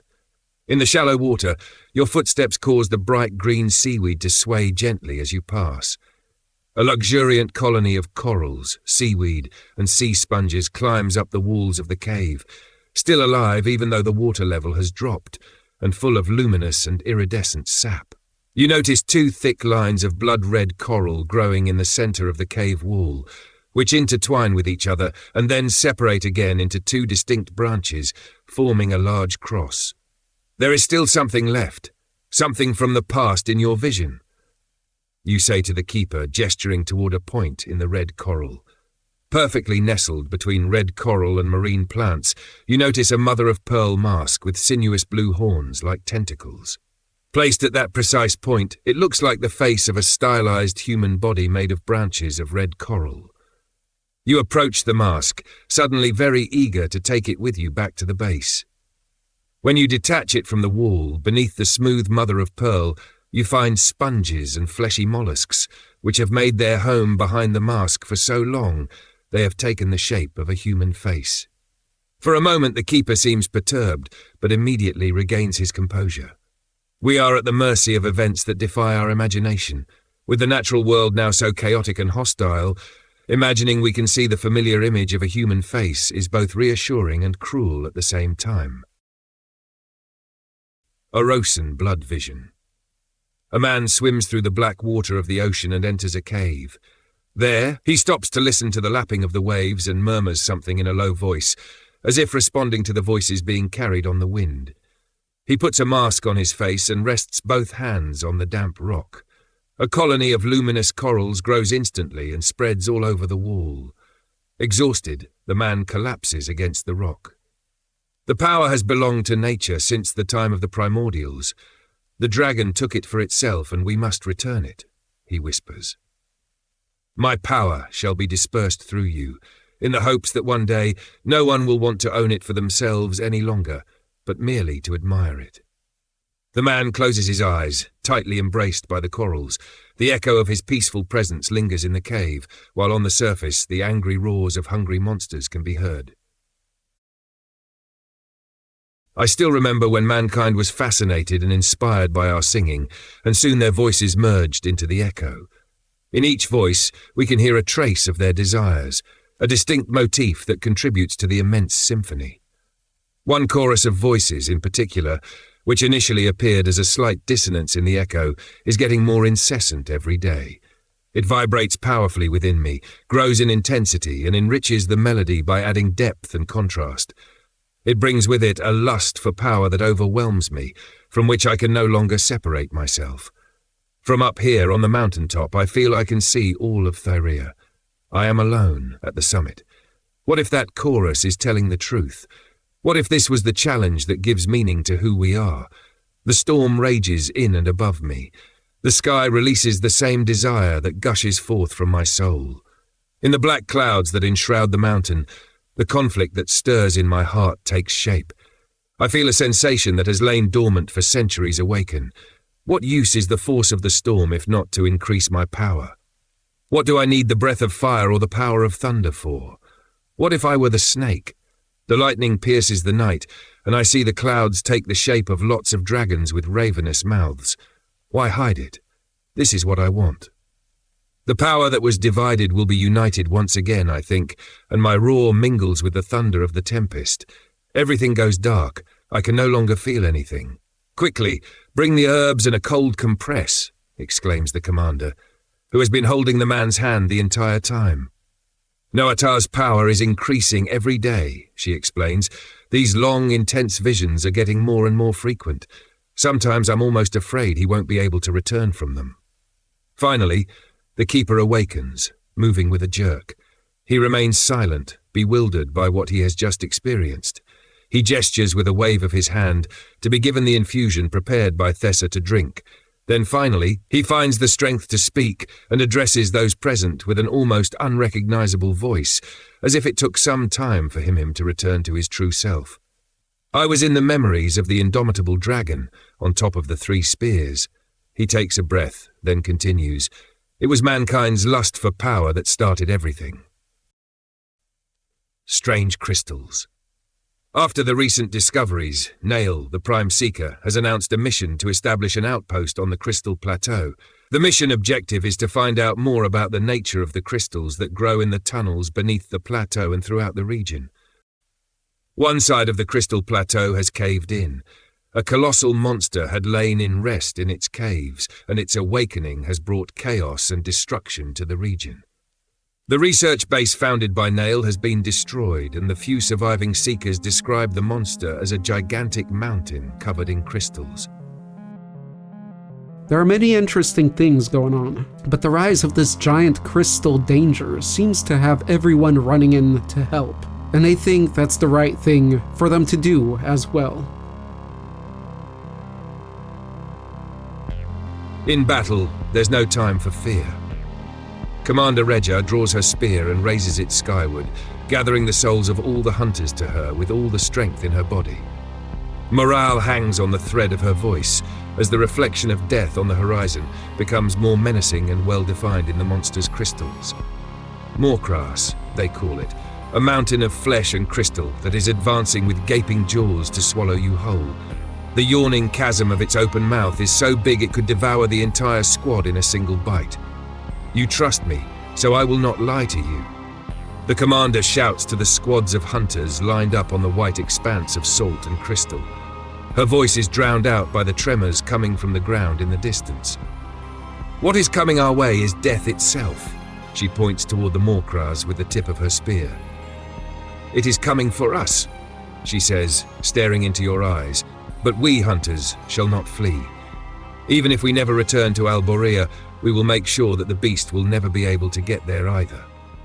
You give yourselves over to anguish and adrenaline for a few long moments. You were never trained for this kind of battle." Thoreg is the first to advance, taking a step toward death. He brings his horn to his lips and blows, filling the valley with the desperate roar of mankind. "For Alborea!" the commander shouts immediately. This provokes a yell to ring out from the squads, followed by another and another. The crystals all over the Moorcrass's back turn bright red, and the battle begins. In the first few attacks, the clash is chaotic and violent.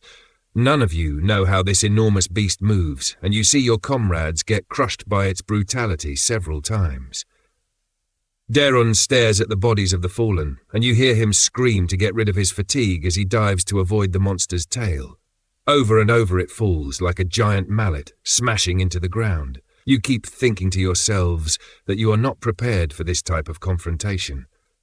Leonar helps some comrades by placing his shield between their bodies and the claws of death.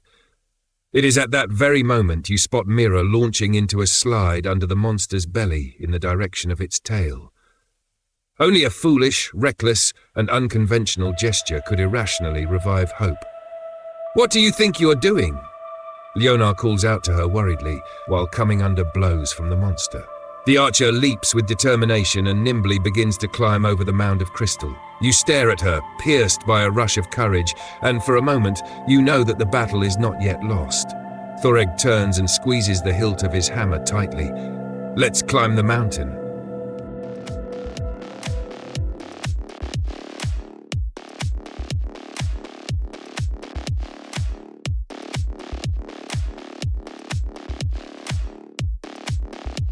Midway through this earth-shattering battle, even though our hunters aren't doing the best, the Moorcrass seems to be slowing down now with every major hit, instead of intensifying with anger. They are close and they can feel it. The mountain is cracking.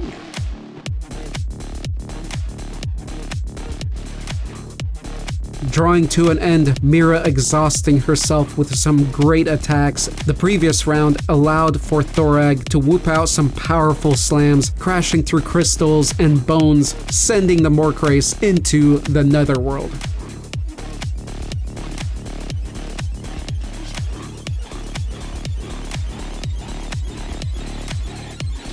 At the end of the fight, you look around in bewildered detachment.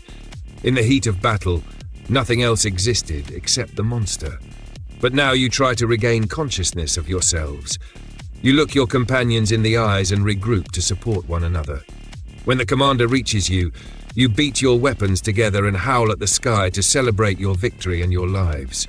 Your gaze lingers on the salt desert, which has been devastated by the destructive path of the monster. You look at the new silhouette of the landscape. The side of the plateau has been smashed to pieces where the Morkras had awakened from its long hibernation. Shards of white stone rubble crack beneath your feet, and the ground is completely covered with crystal dust which shines with light. Raja's eyes trace a path along the full length of the Morkras's colossal body, and she sees her own face reflected in the crystals on its back, her eyes still bloodshot. With a decisive blow from her Archeum hand, she shatters a crystal that was broken off in battle. The crystal shards scatter in all directions and change colour. Fascinated, Raja gathers them up and distributes them to you all, as if they were small amulets. "We are still the masters of our own destiny," she tells you. At that moment, you notice the mantle of stars above you. The gems you are holding in your hand, so slender and bright, are the same colours as the lights that fill the sky.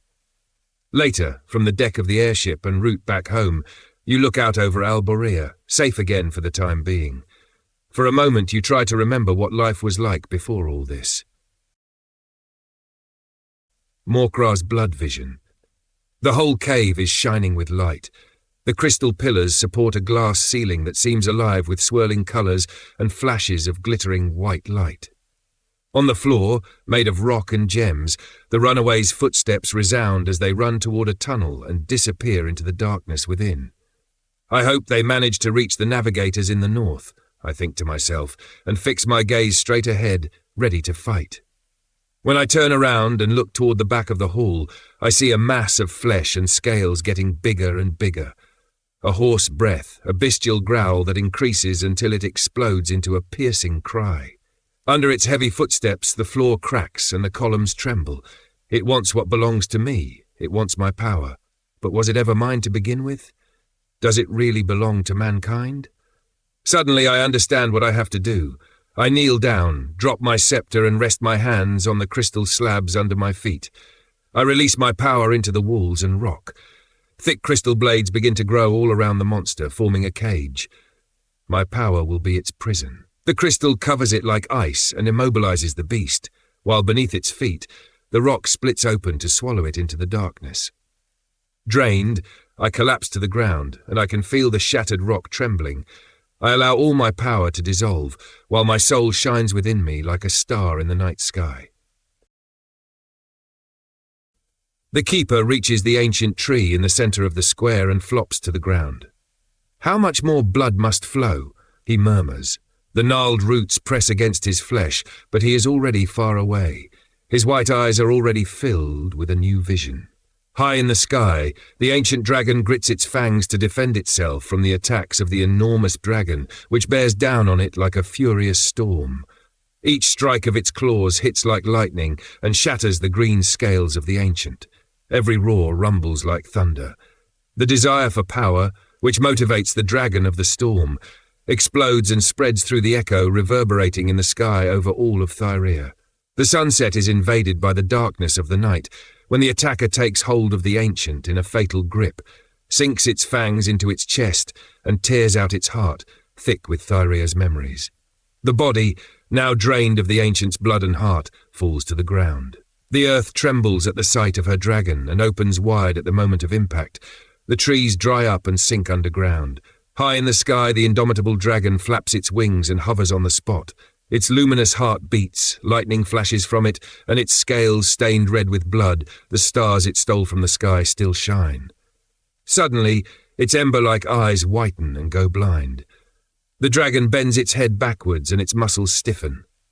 A moment later, its body swells up, its scales turn silver, and new, sharply pointed horns grow to form a large crown all around its enraged face. In an explosion of light, the indomitable is transformed, dies, and is reborn into a new dragon. Its first roar rumbles triumphantly and echoes in the heart of every creature on Thyrea.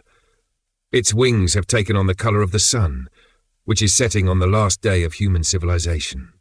The voice of the storm, The Ozu swarm that used to fill the sky above the three spears with lightning has been swallowed up by gigantic black clouds that continue to amass ominously all over the Dragon's Ridge Mountains. An expedition has set out to understand what has been happening in the north. It's no time to explore now. This new threat takes priority. The older fiery beast one probably has some hunters' interest already. At least, they hope so. Mira and Thoreg must stop at nothing to destroy this ambiguous dark cloud. Massive purple clouds have been gathering on the horizon, atop the Dragon's Ridge Mountains. It is as if the entire valley has been plunged into a long, dark night. That unnatural darkness welcomes everything under its shadow.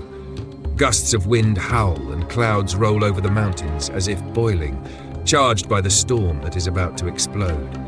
As the first fork of lightning strikes and illuminates the valley, in the distance, you manage to make out a black shape detaching itself from the nocturnal gloom and advancing toward you. The ground trembles, the trees are sliced through and crash to the ground, and every thud reverberates in your throat. Standing before you, you can just about discern a mound of razor-sharp scales silhouetted against the purple sky.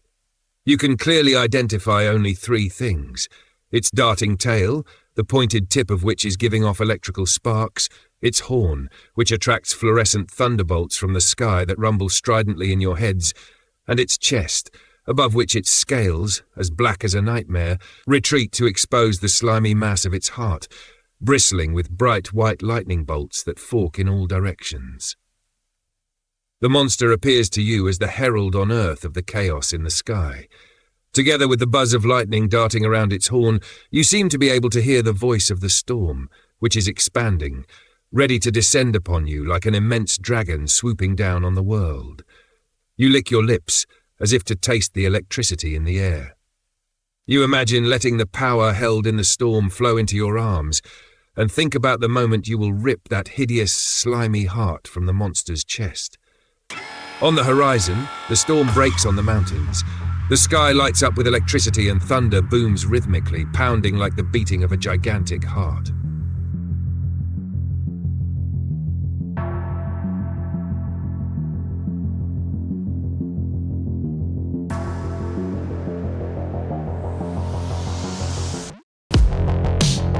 Into the thick of the battle, the fight has been going well thus far, but it seems the Jekaros is slowly becoming more resistant, even though earlier hits caused a good amount of damage. The hunters simply do what they do best and try to double down on the attacks. It's now or never.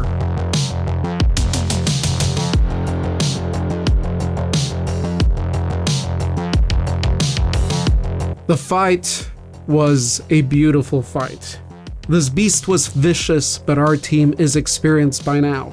Mira has a move she calls Deadly Shot, and this time it had served its name, piercing deep through the Jekaros' heart, killing it instantly, leaving the hunters wounded, but nothing a good night's rest won't remedy. When the monster collapses to the ground close to death, with one final blow to the chest, you slice through its heart and tumble backward when the energy it held is set free and radiates outwards through the air. As you get back up again, you stare at the storm raging on the horizon, a chaotic mass that has engulfed the three spears and the entire Dragon's Ridge mountain range. Blistering white lightning bolts shatter the rock, and the roar of landslides mixes with thunder. The vibrant colours of the valleys and forests of the north have faded, almost disappeared. On Theria, the natural world and its creatures are out of control. With another flash of lightning, the silhouette of a monster moving on the mountains appears. You cannot tell if the roar that follows is a roll of thunder or a bestial scream coming from the monster, which seems capable of making all Thyria tremble. Jekaros blood vision. At the centre of the circle, the master tells a tale in a slow, deep voice. Once upon a time, before even the age of the dragons, the primordials dominated the wilderness. With their voice, they sang of the stars in the sky and of life on earth. The entire history and destiny of the world was in their hearts. Then came the first dragon. It had a voracious hunger such as had never before been felt. The dragon devoured Theria, her deepest memories and mysteries. Since then, the creatures of the world began to eat one another. Their flesh became food, their blood power. Night has just fallen when the watchmen start sounding the large drums and horns on the walls. The courtyard fills with hurried footsteps. "The storm is approaching," shout the hunters returning from the northern lands. "All of Thyrea is responding," they say frantically. "There are earthquakes in every region, and floods, and everywhere the sky is black with ash from Wotiar." As you follow the flow of people into the great hall of Central Command, you turn to look back at the horizon before the city gates close again. The towering black clouds of the storm thicken over the entire continent. The edges of the clouds ripple and seem to grab onto the sky like claws, dragging forward the heavy, hazy body of the storm. Disturbed by the sight, you look away. You hear the rumble of the doors of Alborca closing behind you and enter the great hall. The council has gathered all the hunters together. The captains are already in their places, standing around a long war table. With both her arms outstretched, the commander is leaning over the table. After a few moments, she looks up and begins to speak. "We knew this time would come. Well, here we are, the final hunt." Her words cut through the silence and general tension in the room. Then, Raja continues, "Many of you already know that the storm is not a natural phenomenon. A gigantic dragon was sighted a few days ago, taking flight from the top of the Three Spears. The storm is moving with the creature, and it is getting bigger and more threatening with each passing day. It brings no rain or rain with it, only darkness and death." The commander nods to Noatar, the keeper, who continues, "The description we have of this dragon coincides with my visions. It is the monster that devoured the celestial and the ancient in the past. It is the one responsible for bringing about the collapse of the ancient civilizations." His voice drops as he remembers one of his first visions. "As the crystal-blooded women prophesied, this monster is the answer to many of our questions, the cause of the blind, savage fury that has overtaken Thyrea and all her creatures." The commander, focused on the practicality of taking immediate action, unrolls a map of a rocky location on the table. "This is the desolate place in the western lands above the expanse of the desert. From what we know, this is the location of the epicenter of the storm, and this is where we will strike," she exclaims decisively. "But how are we going to tackle a monster like that?" She is bombarded with questions from those present, with increasing desperation in their voices. "What hope is there against a dragon that size?" they ask. The commander calls everyone to order and starts to explain. "The hunters will not fight alone. We will employ the ballistas, war machines that have been specially built for this battle." Regia places some wooden models on the table to represent heavy artillery. "They will be positioned here in the rear," she says, pointing to 4 different points on the map. "We will draw the dragon into the center, and the ballistas will surround it, so we always have a clear line of fire. They will aim for the heart." She then looks up at you. "The best teams will face the dragon, and they will have the task of drawing it toward the bolts of the ballistas." "And what about the storm?" The buzz of worried voices continues. "How can we face a force that defies nature?" "Leave the storm to me. I'll take care of it," replies the commander with a certainty that leaves you dumbfounded. You see a new spark in her eyes, and as she continues to give more details about the battle, you hear some hunters whispering. "Look at her eyes," they say in a hushed voice. So what they say is true. She has changed. Like Noatar, she too has discovered the power. "That's all for now. Go, hunters," says the commander. "Rest well because we leave at dawn. This will be a long night before the battle." Outside, the deafening crash of thunder echoes in the air as the storm warns the world below of its supernatural presence. You listen to the distant roaring of thunderclaps and your thoughts return to those lost, ancient civilizations. Did mankind really face this monster in the past? Has the fate of humanity already been written? With heavy footsteps, you retire to your rooms, in silence and with your head full of questions to be answered. What happened to the ancient civilizations? What is the voice? Who can hear it? What was the origin of the 3 dragons? What are the powers of the awakened dragon? What is the meaning of the Ouroboros, the symbol of the serpent biting its own tail? This is it. The final battle. At least our hunters have some help for this giant. but it still feels short for the level of this threat. A surreal twilight shrouds the lands of Thyrea.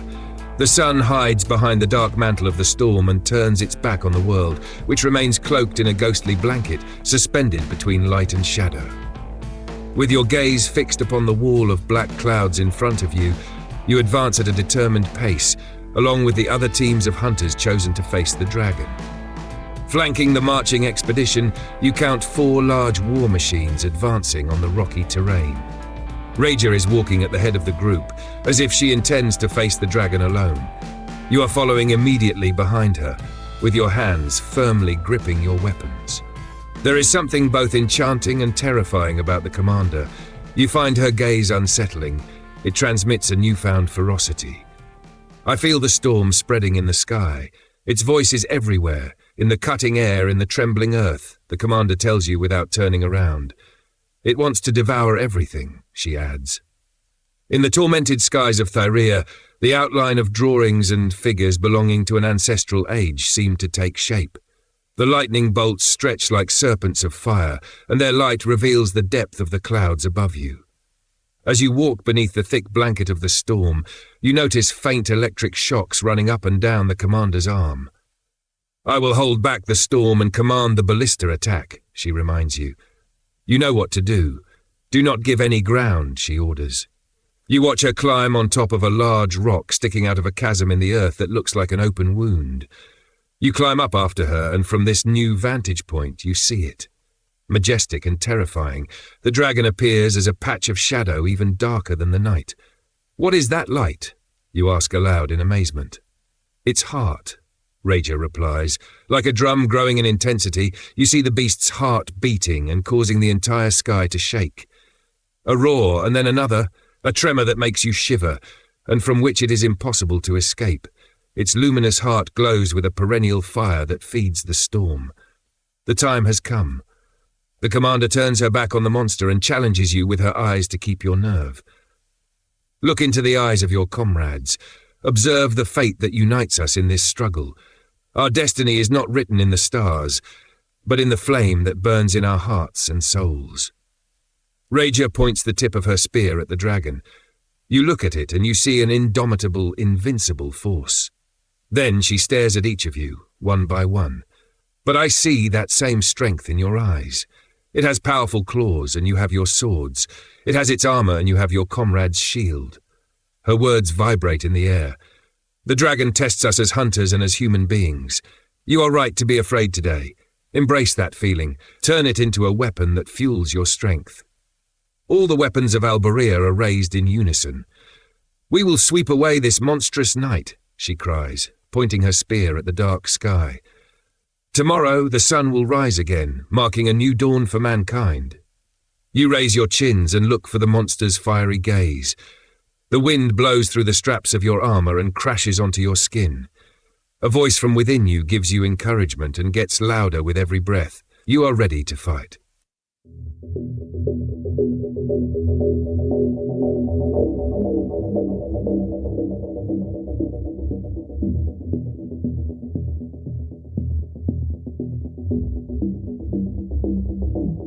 After some strategic and intense battle, everyone has suffered immensely rather quickly. At this rate, anyone could fall first. The monster or either of our heroes.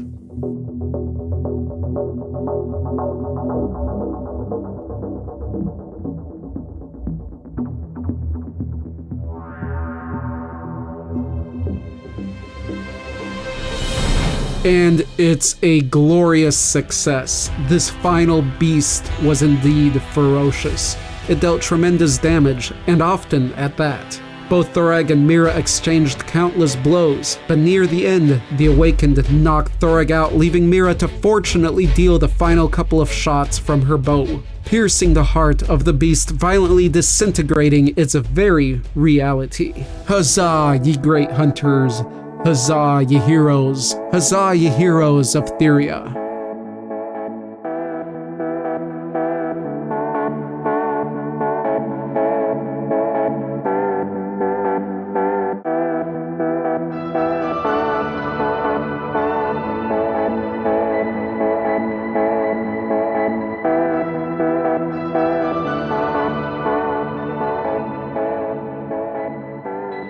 You lie down on the ground, drop your weapons, unfasten the straps of your armor, now soaked in blood, and turn your eyes to the sky, which begins to clear. You have been taught that hunters are nothing without their battle gear. But today it was not your weapons that gave you the courage you needed. It was not the bones in your armor or the iron of the blades that made you rise to the occasion of battle. It was desire that filled your lungs, the pains and defeats that you had learned to endure. Today your weapons have been broken, your armor shattered, but your souls have become invincible. Where hunters fell, heroes arose. Cries of liberation and joyful laughter can be heard echoing around the battlefield. You hug your comrades, kneel on the ground, and raise your arms skyward in triumph. A few steps away from humanity's jubilation, the smoking carcass of the dragon is still lying there, prone on the battlefield. Its gaze is fixed for eternity in an empty expression, unable to convey any emotion. With slow, limping steps, you approach the monstrous corpse, attracted by the light that still emanates from its breast. At chest height, the monster's scaly armor has been torn open, and you can clearly see its still beating heart, divided into 3 anatomically distinct parts. They beat in unison, but the rhythm is getting slower and more worn out. "Are you thinking what I'm thinking?" The commander asks from behind you. She was also compelled to visit the corpse, seduced by the power of the dragon. At that moment, Nail and the Keeper also arrive. "The Indomitable in my visions took power from the other dragons by devouring their hearts," the latter says thoughtfully. "Could we take its power for ourselves?" you ask, as your pulses suddenly quicken. "Such power in the hands of a human being would be dangerous," Nail reflects, "but we could divide it, recreate the balance that was there in the past. If we were to take it, ultimately, where could it lead us?" asks the Keeper. You stand there, for a long time, giddy at the thought of such power. The commander looks at you and sees in you the same desire that is blazing within her. She approaches the heart of the dragon, extends her Archeum hand, then retracts her fingers and squeezes them into her fist. "Imagine what we could do if we possessed such power. For too long we have fled, we have been victims. I can see it written in the tired and hungry face of my hunters," the commander says, passionately. You notice many others are gathering around to listen to the commander's words. Now we can finally begin a new era. Our era. Even the Keeper, despite his concern, seems to see a unique opportunity for Alborea. Theria would have no more secrets hidden from our gaze. He murmurs to himself, and mankind would become the guardian of the power. The voice of the dragon can tame the nature on Thyrea. Can you imagine what that would mean? We would dominate the island's monsters. We could shape the mountains to become our homes. We could move the tides and calm the winds to sail the seas, continues the commander. We would have the opportunity to start again, Nail tells you, and we would have the strength to create a just, harmonious world, according to our rules, he concludes, full of hope. As those words are said, in the eyes of your comrades, you see the desire to lay claim to their strength. You feel that a new civilization of mankind, the Dragon Slayers, is preparing to be born and take flight. Along with the other hunters, you gather around your leaders. Noatar, Rager, and Nail prepare to devour the monster's heart and welcome its power into themselves. An imposing red sun rises in the sky, its rays filtering through the dawn sky to illuminate the primordial ceremony of the transfer of power. In an atmosphere of blood and glory, you watch excitedly as the first spark of mankind's fire ignites. It is the foundation of a new era.